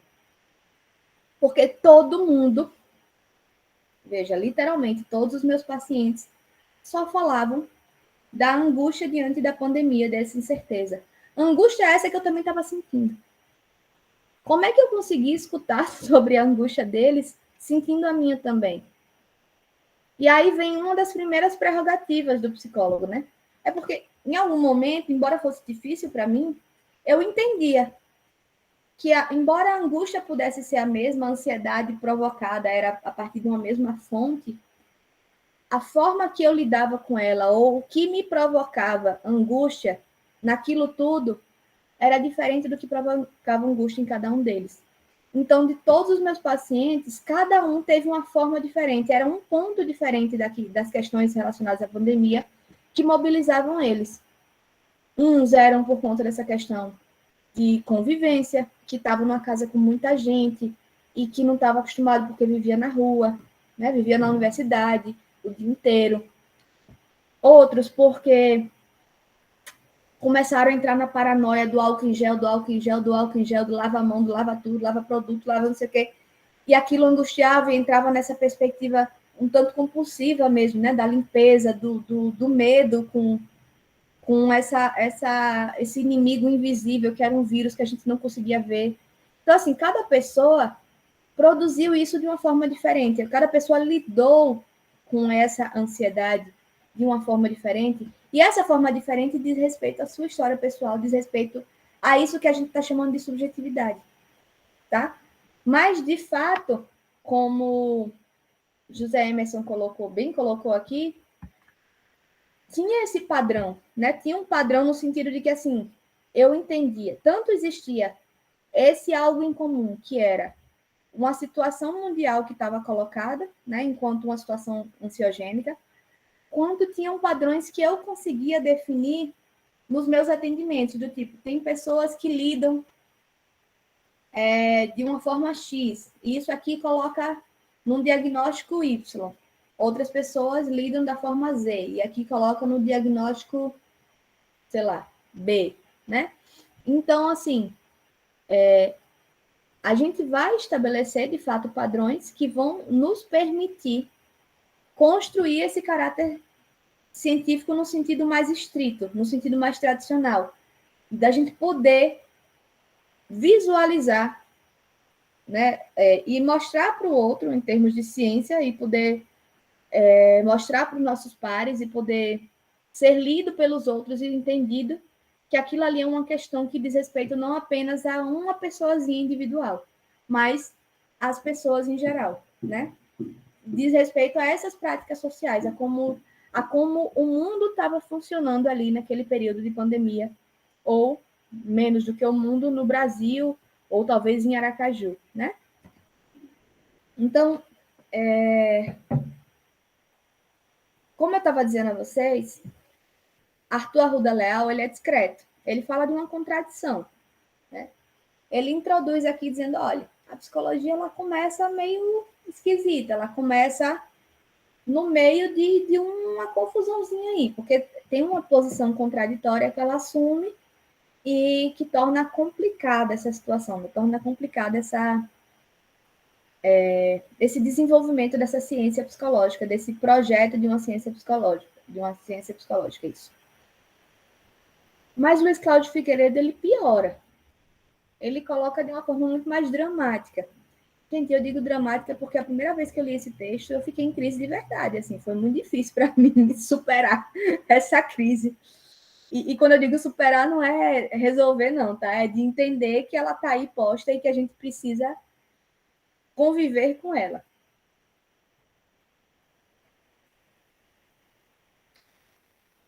Que é o seguinte, eu vou citar Luiz Cláudio Figueiredo, tá? Ele escreve isso na página 20.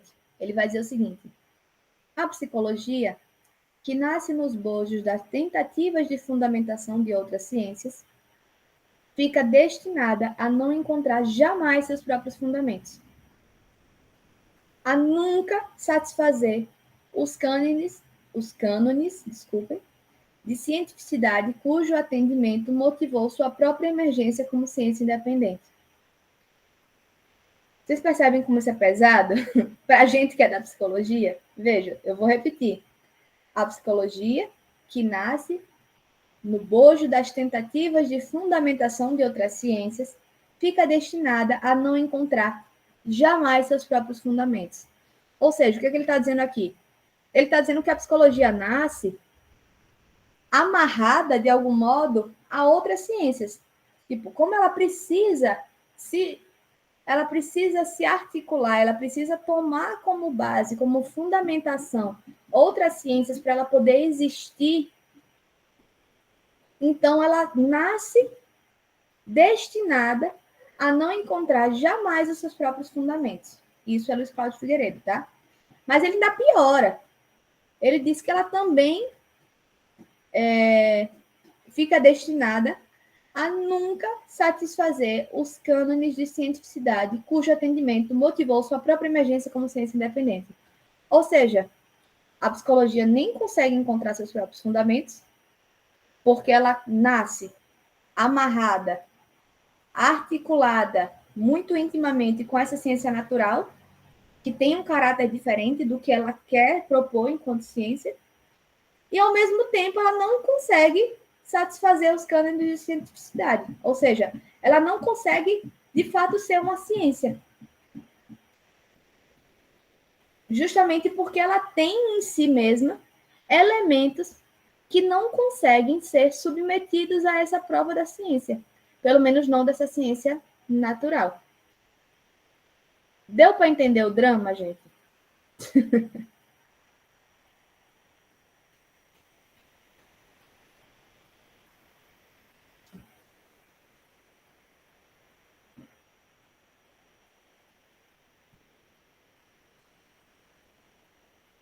Então, eu continuo, viu, Alisson?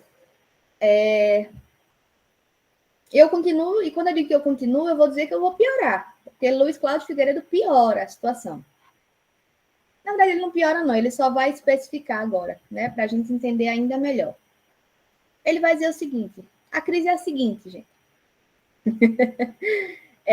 Eu estou rindo porque Jefferson está aqui dizendo, meu Deus, que ele piora ainda, né? A crise é a seguinte. Eita.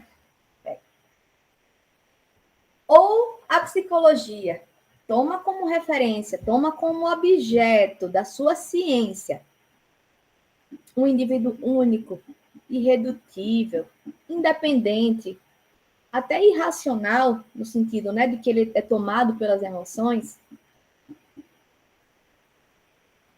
E esse indivíduo, como ele é irracional, como ele é irredutível, como ele é único, ele seria refratário às leis da ciência e da sociedade.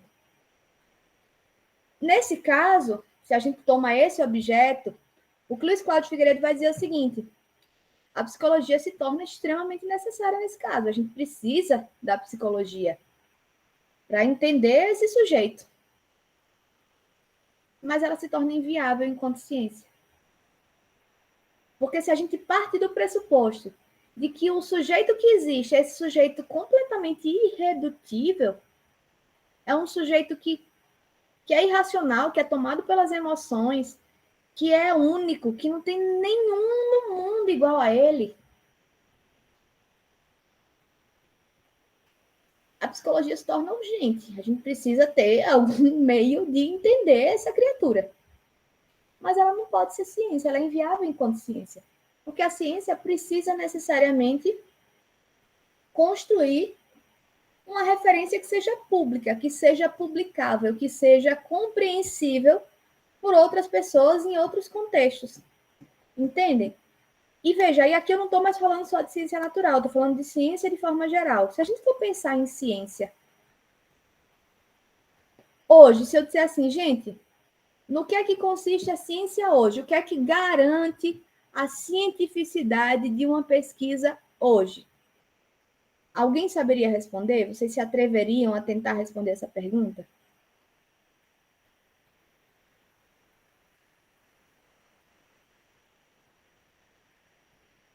O método científico. Eu estou dizendo assim, se a gente for pensar em termos de ciência, eu não estou falando mais de ciências naturais, não, tá? Estou falando de ciência de forma geral, hoje, 2022. Se eu perguntar para você, Guilherme, o que é que a ciência, o que é que garante o caráter científico de qualquer campo de saber? O que é que você me diz? O que é que você acha que garante a cientificidade? Quais são os elementos? Quais são o que é que tem que fazer parte de um campo de saber específico para que ele possa ser chamado de científico?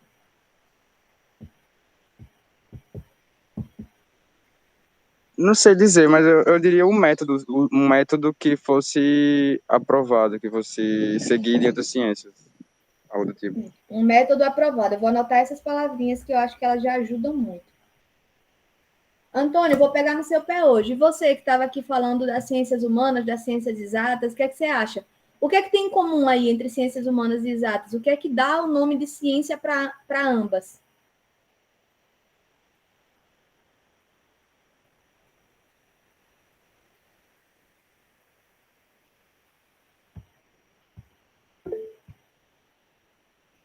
Vale, Luiz.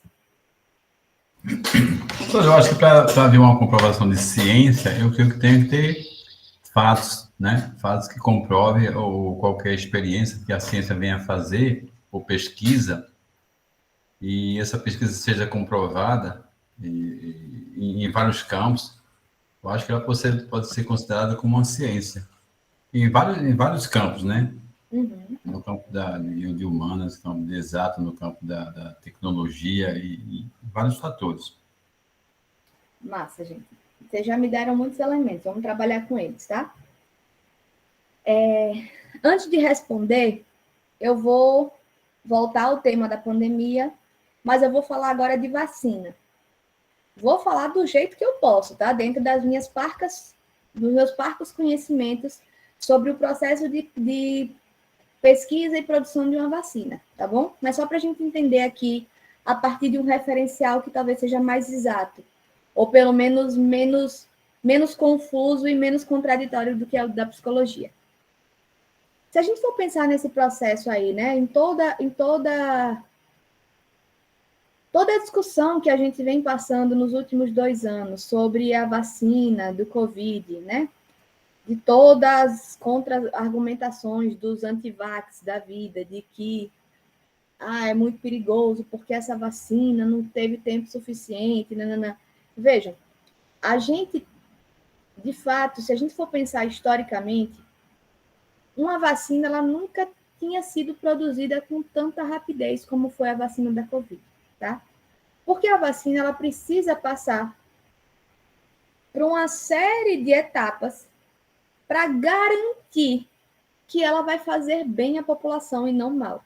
Para garantir que não apenas ela vai eliminar uma epidemia, um vírus que seja, mas também que o fato de que ela em si, a vacina, ela não traga consigo contraindicações de curto, médio e longo prazo. Se a gente for pensar em médio e longo prazo, a gente não teve médio e longo prazo para pensar sobre isso. Isso é fato. A gente não pode negar. Mas o que a gente também sabe é que houve um investimento absurdo em pesquisa, que elas foram de fato aceleradas, porque também houve pesquisadores de vários lugares do mundo dedicados com a mesma pesquisa e que encontraram resultados parecidos, ou formas de produção de uma vacina a partir do que eles já tinham enquanto possibilidade de construção de vacina, de produção de vacina, tá? Até aqui tudo bem, né? Agora vejam, quando eu falo desse exemplo, eu estou deixando claro, eu estou usando uma ciência que é biológica, né, que é muito mais próxima da exata do que a psicologia, para dizer assim, gente, é fácil, a gente entende que tem todo um processo aqui de estudo, de teorização, de construção, de prova, né, de comprovação, de algum modo. E os testes que vão sendo feitos, os testes clínicos, fase 1, fase 2, fase 3, têm propósitos específicos que estão marcados na perspectiva metodológica que vocês bem apontaram. Então, fica claro para a gente que isso aí é ciência, porque a gente está tendo isso. E mais, se ainda assim você quiser questionar e dizer assim, eu não sei se eu confio na vacina, você pode buscar o estudo clínico, porque ele é público. E você pode ir lá ler. Se é que você tem capacidade de entender toda a argumentação, você pode ler como foi feito esse estudo clínico, né? As publicações que tem sobre isso. E são publicações que são aprovadas pelos pares. Então, não é só uma pessoa, um grupo de pesquisa que construiu, mas outras pessoas que também são estudiosos, que não estavam envolvidos naquela pesquisa, mas que têm essa compreensão, leram e entenderam que é válida, que ela cumpre todos os requisitos. Então, nesse caso, fica mais ou menos fácil da gente entender o que é uma pesquisa científica, tá?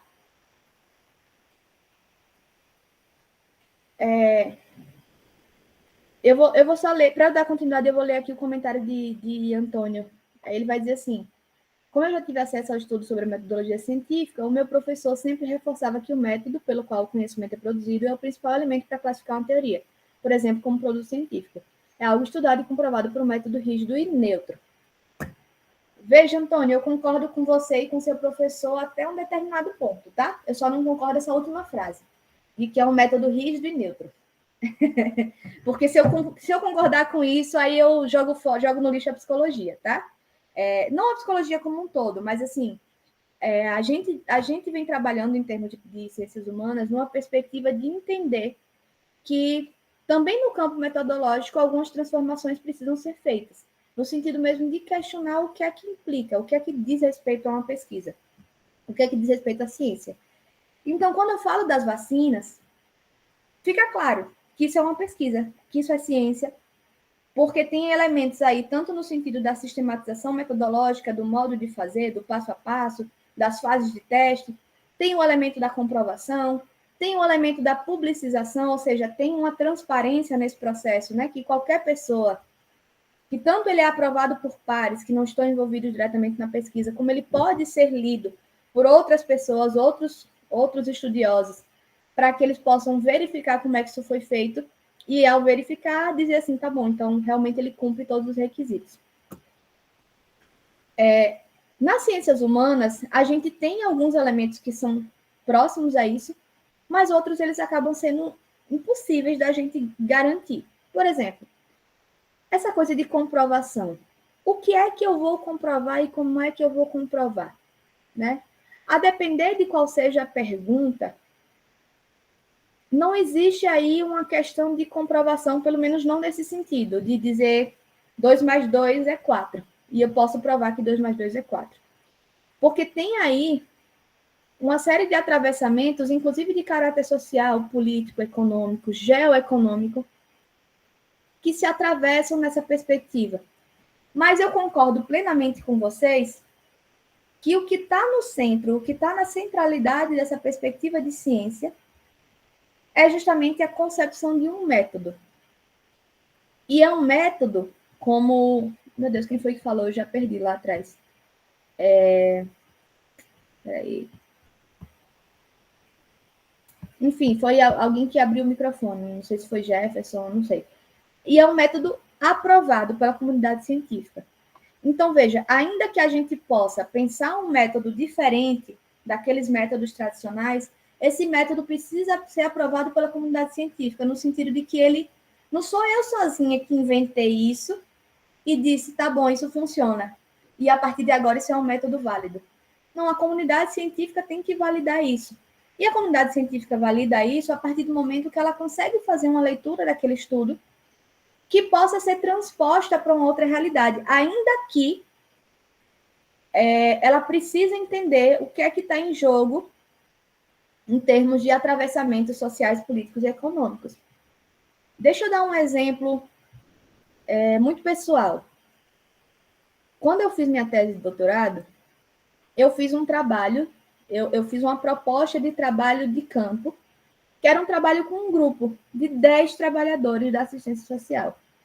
Gente, vocês imaginem o seguinte, só aqui em Aracaju, no concurso que eu fiz e que eu passei,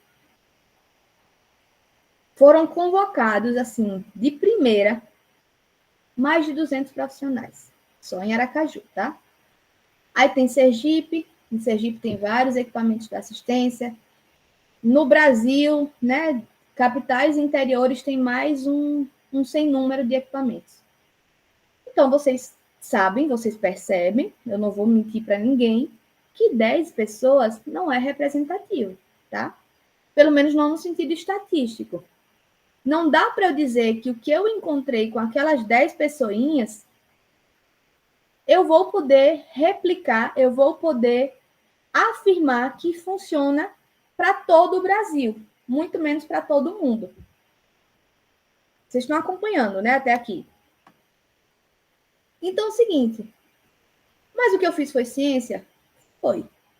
Eu digo que foi, e a banca, que são os pares, né, que estão ali para dizer se é ou não, também disseram que sim, tá? Disseram que aquilo sim é ciência, inclusive fui muito elogiada, porque inclusive eu construí um método possível para trabalhar as questões que eu queria trabalhar.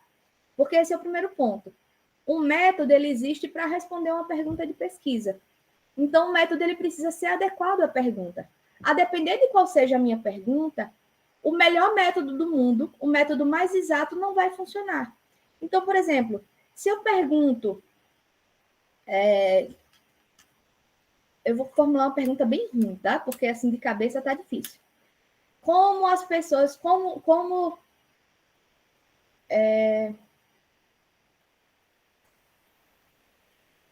a saúde mental das pessoas... sei lá, não sei fazer a pergunta agora não, mas vamos pensar em termos de alguma pergunta relacionada a como é que se deu aí esse processo, né, de como é que se deu a saúde mental, como é que aconteceu aí a questão da saúde mental da população brasileira durante os anos da pandemia. Se eu faço uma pergunta dessa, eu até posso usar um método estatístico para identificar, por exemplo, quantas pessoas Qual a porcentagem de pessoas que passou a desenvolver ansiedade? Qual a porcentagem que passou a desenvolver depressão? Quanto de suicídio teve? Teve aumento? Teve redução? Sabe? Eu até posso. Mas todo método que eu vou usar tem relação direta com a pergunta que eu faço. Depende do que eu quero saber. A depender do que eu preciso investigar, eu uso um método específico. Enfim, isso para dizer que eu construí esse método porque eu não encontrei um método que sozinho pudesse dar conta. Então, eu fiz uma certa composição, eu usei alguns métodos que eu conhecia de trabalho com grupo e eu compus eles e construí uma forma de trabalhar que eu justifiquei passo a passo, dizendo, olha, aqui eu fiz por isso, aqui eu fiz assim, aqui eu encontrei tal questão. E eu fui fazendo. Veja, primeiro que esse passo a passo é um dos pontos que garantem a viabilidade científica de um método que não seja exato. Porque quando a gente estabelece um passo a passo, os nossos pares, que têm experiência no campo da pesquisa, eles vão poder entender por onde você foi. E aí eles vão conseguir entender qual é o caminho que você adotou. E eles vão poder avaliar se aquele caminho, de fato, consegue responder a uma pergunta que você fez ou não. Tá? Em segundo lugar, toda a análise que eu fiz, depois de explicar passo a passo como eu tinha feito, o que é que eu tinha feito, eu comecei a fazer análise. Toda análise, eu implicava esses atravessamentos. Em alguns elementos, eu deixava claro, olha, isso diz respeito, pelo relato dos profissionais, isso diz respeito a um funcionamento muito específico de Aracaju. Não sei dizer se isso funciona em outros lugares. Mas tinham elementos que eram elementos que diziam muito sobre o sofrimento do trabalhador e que eu li na literatura, falando sobre doenças relativas ao trabalho, né, que extrapolavam o meu campo. E ali eu conseguia entender que tinha uma dimensão de sofrimento que tinha, assim, associação com aquele campo específico, mas que também dizia sobre uma condição psicológica que o trabalho produz, uma condição de sofrimento que o trabalho produz. Então, vocês percebem que tem aí o que é que eu faço para garantir que esse método seja, né, que essa pesquisa seja científica, que ela tenha esse caráter científico. Eu apresento para o meu leitor todo o procedimento que eu uso, todo o passo a passo, e na minha análise eu vou fazendo essas interlocuções, deixando claro, inclusive, que eu entendo que a minha amostra não é representativa do Brasil como um todo, mas que ela fala de elementos que têm um caráter muito particular, mas que também podem despertar aí e apontar para outras questões que não são tão locais. Então, eu tenho certeza que se alguém que trabalha na assistência social do outro lado do país, seja no Amazonas, seja no Rio Grande do Sul, pegar minha tese para ler, ele vai conseguir encontrar ali elementos que ajudem ele a pensar o próprio trabalho. E é isso que a ciência faz. A ciência produz, a partir de um método sistemático, ela produz um conhecimento sobre um determinado tema. E esse conhecimento ele tem que ser válido. E ele tem que ser válido no sentido, inclusive, de poder contribuir com outros campos, ainda que ele possa trazer uma discussão muito localizada. Tá? Então, por exemplo, na psicologia, a gente usa muito o método de estudo de caso, ou o método clínico. E o método clínico ele vai falar justamente isso, ele vai tomar como referência esse sujeito individualizado e singular e único, mas como acho que foi Emerson, né, que falou mais cedo, ele também vai tomar ali como referência o que é específico daquele sujeito, aliás, o que é que se repete, quais são os padrões que ele me indica ali que eu consigo identificar em outras pessoas. E no meu papel de cientista, eu preciso ressaltar isso, de que aquele caso, veja, eu só consigo entender o caso a partir dessa história específica, dessa história que é única, mas essa história que é única, ela me traz elementos que são, sim, que estabelecem, sim, padrões que eu posso me utilizar para futuras referências, tá?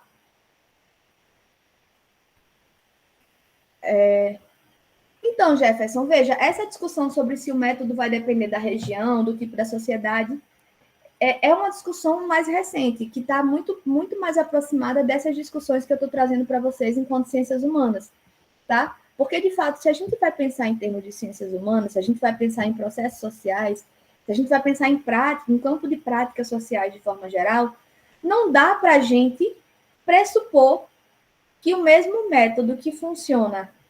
Eu não vou nem falar de regiões diferentes, eu vou dizer o seguinte: vocês acham que, se eu for fazer uma pesquisa numa escola de nível fundamental, numa escola particular de Aracaju, eu tenho o mesmo resultado e eu consigo estabelecer a mesma pesquisa, aliás, eu vou ter o mesmo resultado do que se eu fizer numa escola pública? E se eu for fazer esse mesmo estudo naquela escolinha que fica lá no Cafundó do Judas, que não chega nem ninguém, que tem 2 professoras, e olhe lá, será que o resultado vai ser o mesmo? Né? Então, a gente precisa, especialmente quando se trata de ciências humanas e não só da psicologia, e é isso que eu venho insistindo com vocês desde a primeira aula, a gente precisa ter esse olhar crítico, de entender que existem incidências ali, nesses processos, que precisam ser considerados de forma crítica.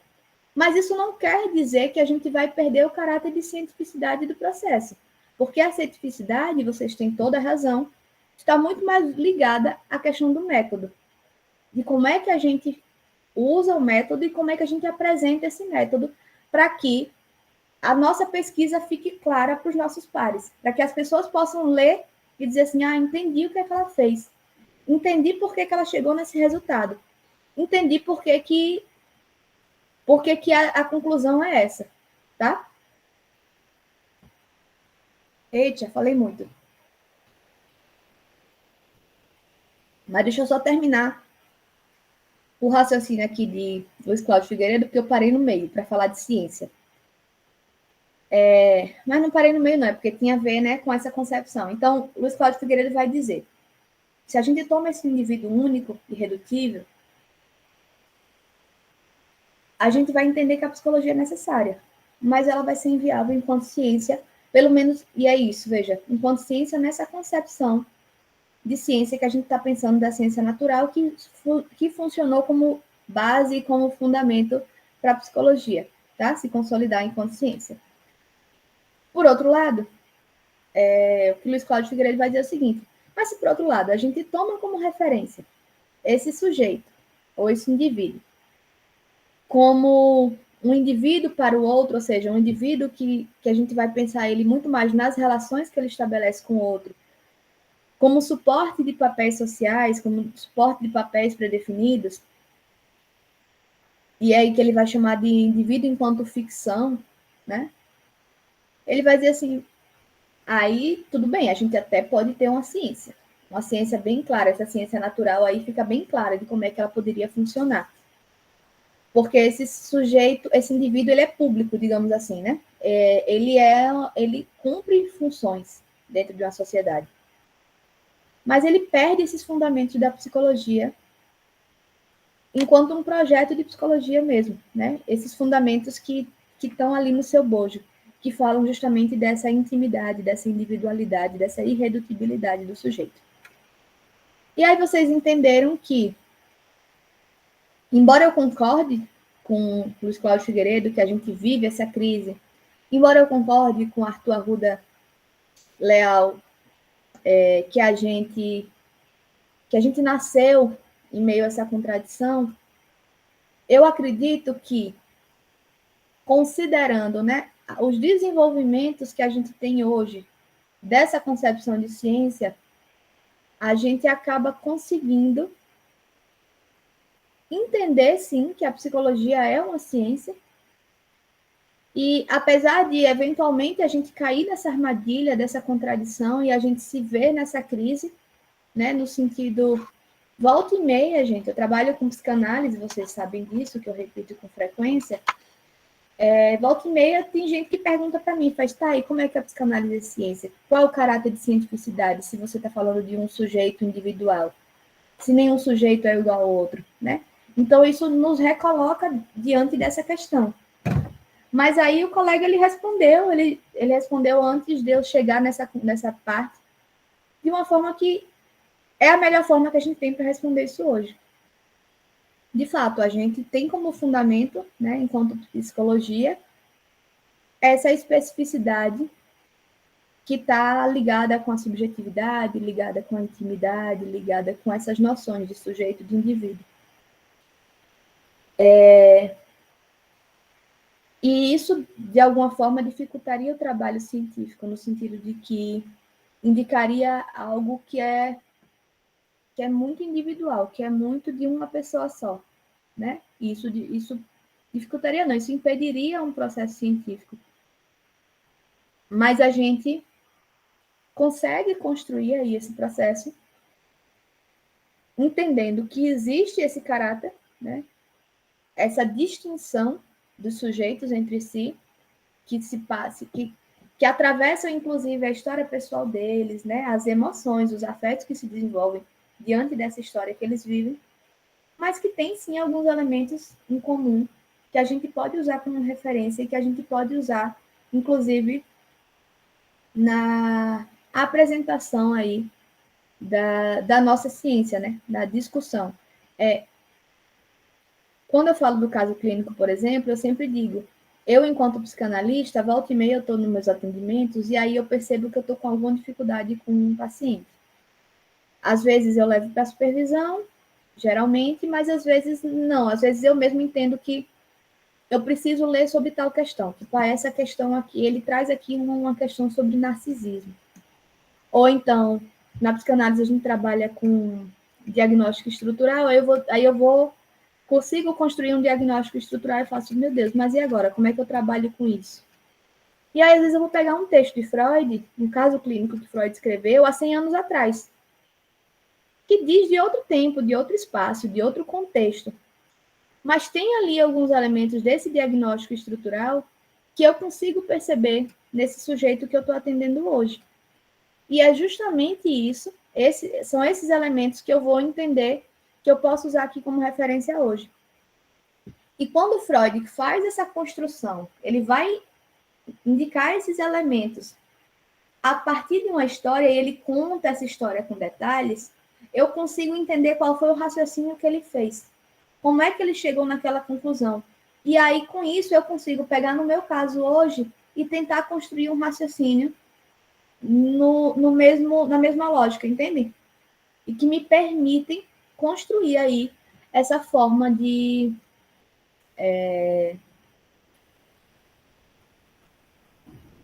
enfim, que me dá embasamento mesmo científico para eu poder pensar no tratamento que eu vou dar para aquela questão. Gente, acho que encerramos o texto, a não ser que vocês tenham alguma dúvida específica, alguma questão.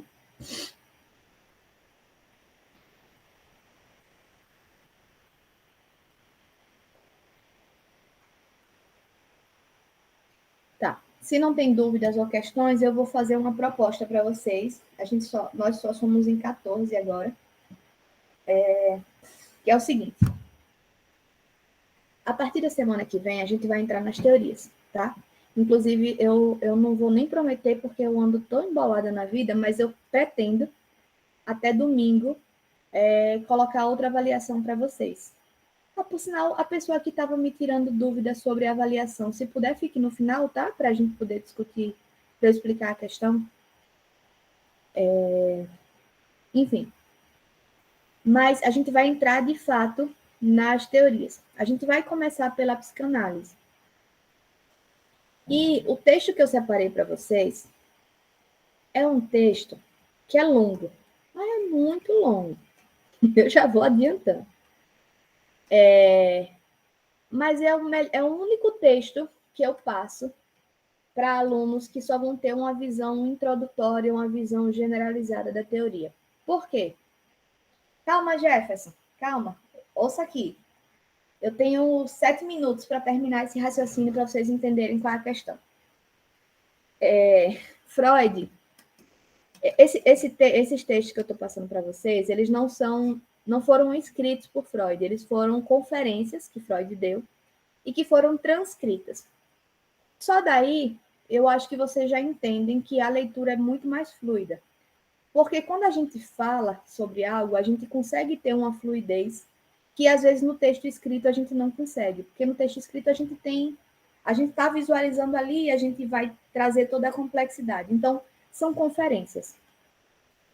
Outro detalhe é que essas conferências que Freud fez, ele foi realizar essas conferências nos Estados Unidos. E aí tem uma fofoca de bastidores, de biografia, que dizem que Freud não tinha os americanos em muito alta conta. Ou seja, em termos simples, em termos explícitos, Freud achava que os americanos eram meio imbecis, que eles não conseguiam entender as coisas direito, eles não conseguiam entender a profundidade das coisas. Então, Freud faz um esforço de trazer a teoria dele mesmo com a maior simplicidade possível, porque o que ele queria é que a psicanálise se popularizasse no mundo. E ele não acreditava que se ele falasse com a densidade que ele sempre falava, que os americanos iam conseguir acompanhar. Gente, isso é verdade, tá? Isso está nas biografias de Freud. Inclusive, junto com os textos, eu vou passar para vocês uma indicação de um filme que eu super recomendo que vocês vejam comendo pipoca com o namorado, com a namorada, com o companheiro, com a companheira, com parceiros, enfim, que seja. Ou com amigos, ou sozinho mesmo, quando estiver relaxando, porque não é um filme que vai mexer com emoções e nem vai exigir de vocês... não é um filme para vocês aprenderem sobre psicanálise, mas é para vocês terem um pouco dessa noção de tanto dessas fofoquinhas de bastidores, que eu acho legais, quanto no sentido de entender as implicações dessas questões de ordem pessoal na produção da teoria, tá? E aí, nesse filme, tem uma cena especificamente que ele está indo para os Estados Unidos fazer essas conferências e ele faz esse comentário, assim, de que está preocupado porque o americano não entende, não vai conseguir acompanhar. Então, assim, é basicamente psicanálise for dummies, tá? Vocês já viram essa expressão, né? É uma expressão americana, inclusive eles adoram fazer isso. Eles pegam todo o assunto complexo e fazem, não sei o que lá, for dummies. Então, a ideia é que transforme isso numa coisa mais simples. Tá. Explicado tudo isso, né, que são leituras mais fluidas, leituras mais simples, eu explico que são 5 conferências, tá, gente?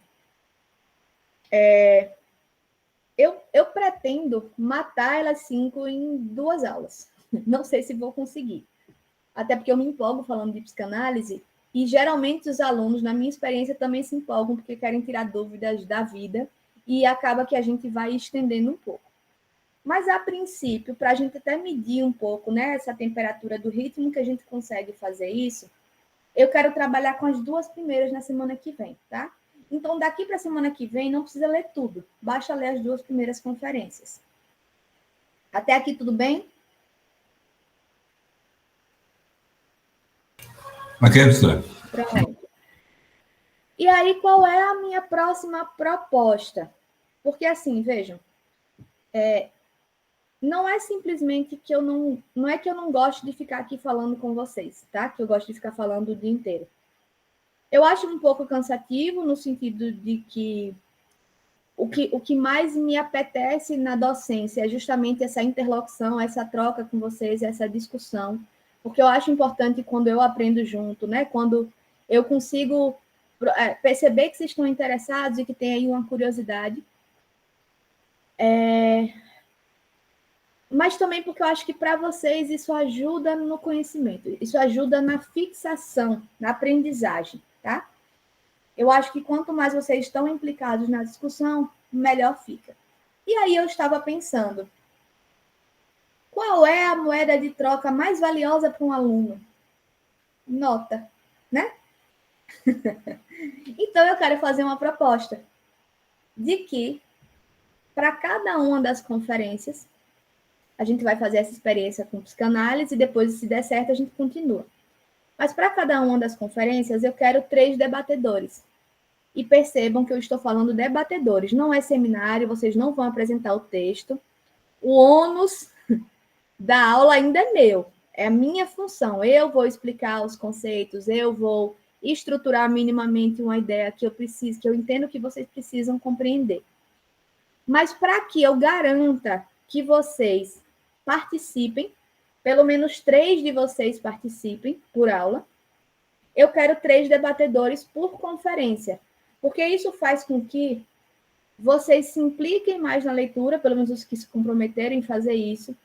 E na minha experiência de docência, eu já entendi que quando os colegas estão debatendo, os outros colegas são mais solidários para participar, porque veem que tem ali uma ajuda que pode dar para o seu igual. Tem um processo de identificação que não acontece comigo, e vocês me largam aqui sozinha, falando como se eu estivesse falando para mim mesma. Sim, sou dramática.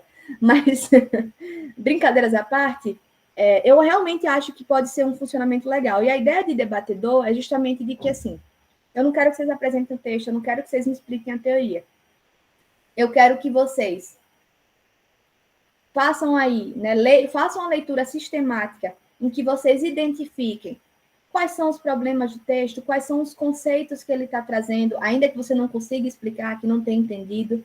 E aí aproveite e coloca isso como uma pergunta, tipo, não entendi esse conceito, não entendi essa relação, né? Então, vocês vão fazer o quê? Vocês vão identificar os pontos principais, os conceitos e as dúvidas, tá? E, claro, se vocês tiverem correlação com as coisas da vida, com outra disciplina, com outras questões, também vale, porque quanto mais a gente consegue associar com questões do nosso cotidiano, tanto melhor. E aí eu estou pensando aqui que eu vou anotar esses nomezinhos e eu vou dar meio ponto para quem se propuser a ser debatedor. Não é só se propuser, não, tá? Se disser assim, eu vou ser, aí chegar no dia não puder estar e não participar, infelizmente eu não vou poder dar o ponto. Que não é ponto, é meio ponto, né? Aí, mas assim, gente, meio ponto parece pouco, só que como a gente, na sala mesmo aqui, infelizmente a gente tem um número muito reduzido de alunos, né? Que um dos motivos pelos quais eu não estou voltando para o presencial é justamente porque eu sei que a turma é muito grande. E quando for para o presencial, que eu faço chamada, aí vai de galera. E aí eu ainda não acho que seja o momento para isso, embora a gente já esteja chegando perto desse momento. E tem todo um planejamento já aqui no remoto, embora não seja o ideal, não seja o melhor, mas em conversa que eu tive com o departamento, a decisão foi nesse sentido, tá? Mas aqui, online, a gente não passa de 20 alunos por turma. Então, a depender de como isso funciona, vocês até podem repetir, né?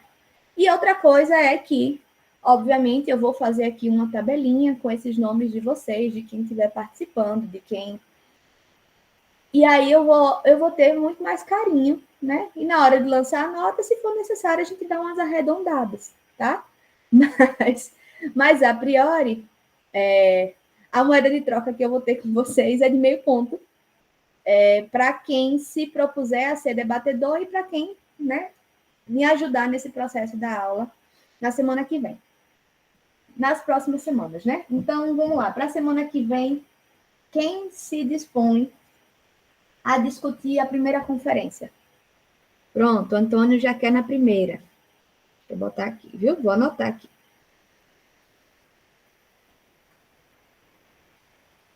Professora, tem um tema específico de cada conferência? Tem. Cada uma das conferências vai tratar de um certo grupamento conceitual, tá? Eu não vou me lembrar agora de cor, o que é cada uma, mas, por exemplo, na primeira, ao que eu me lembro, Freud vai discutir muito mais essa questão da histeria, porque é justamente de onde começa a psicanálise. Então, ele vai falar um pouco sobre como é que ele entendeu a histeria, como é que ele pensou, e aí ele vai discutir um pouco isso. Aí, acho que na terceira ele vai falar sobre o complexo de Édipo, o foco é mais no complexo de Édipo, né, que é outro conceito central para a psicanálise. Enfim, então tem aí, cada conferência ele vai trazer um certo grupo conceitual e ele faz isso cronologicamente, pensando justamente na história da psicanálise, tá? Peraí. Então, já temos 3 aqui para a primeira. Antônio, José Emerson e Jefferson.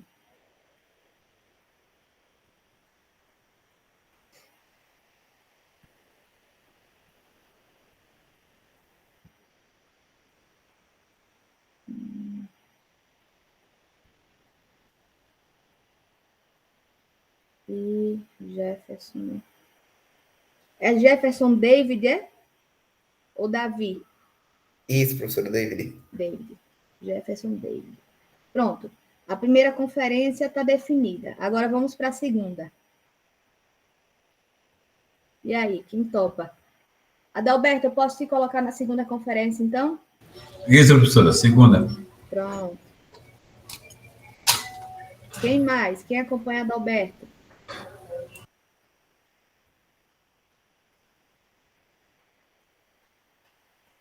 Sabrina Aragão.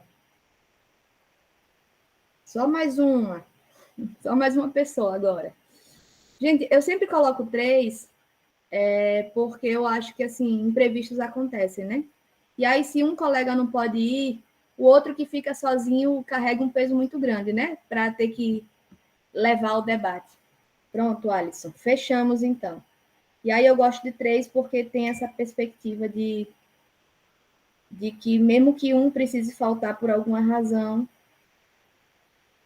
tem 2 que ficam juntos lá se apoiando. Mas, ó, deixa eu reiterar.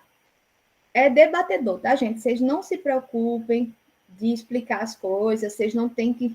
Muito pelo contrário, assim, não entendi esse conceito, então você vai formular aquilo como uma pergunta para debater. Esse tal conceito parece muito importante, mas não ficou claro para mim, mas eu não entendi. Pode explicar melhor? Então, porque isso, de alguma forma, ajuda no processo de aprendizagem de vocês, que vocês estão ali, né, produzindo essas questões, e eu também dinamiza mais a minha aula, tá? Então, ficamos combinados assim, eu até extrapolei um pouquinho o horário da aula. Obrigada pela atenção. É uma discussão normal, Antônio. O que eu estou enfatizando aqui é só no sentido de que, para vocês não ficarem preocupados em apresentar texto, porque eu não estou esperando isso de vocês, tá? Eu entendo que, de fato, quem vai discutir as questões conceituais sou eu. Eu, enquanto professora, vou explicar tudo aquilo. Mas vocês vão levantar questões. Vocês vão dizer assim, olha, ele vai tratar de tal questão, e tal questão me parece importante por isso. Ou então ele vai tratar, e aí ele vai marcar esse conceito, mas o conceito não ficou claro, e aí eu vou explicar o conceito. E aí vocês vão ter aí 2, 3 dúvidas já formuladas para perguntar, para poder, né, desenvolver. Se vocês conseguirem, vocês estão lendo o texto, e aí vocês pensam numa situação muito atual, que parece ter relação, vocês podem falar sobre isso também. Então, a ideia é produzir o debate, tá? É dinamizar mesmo a aula para que a gente consiga...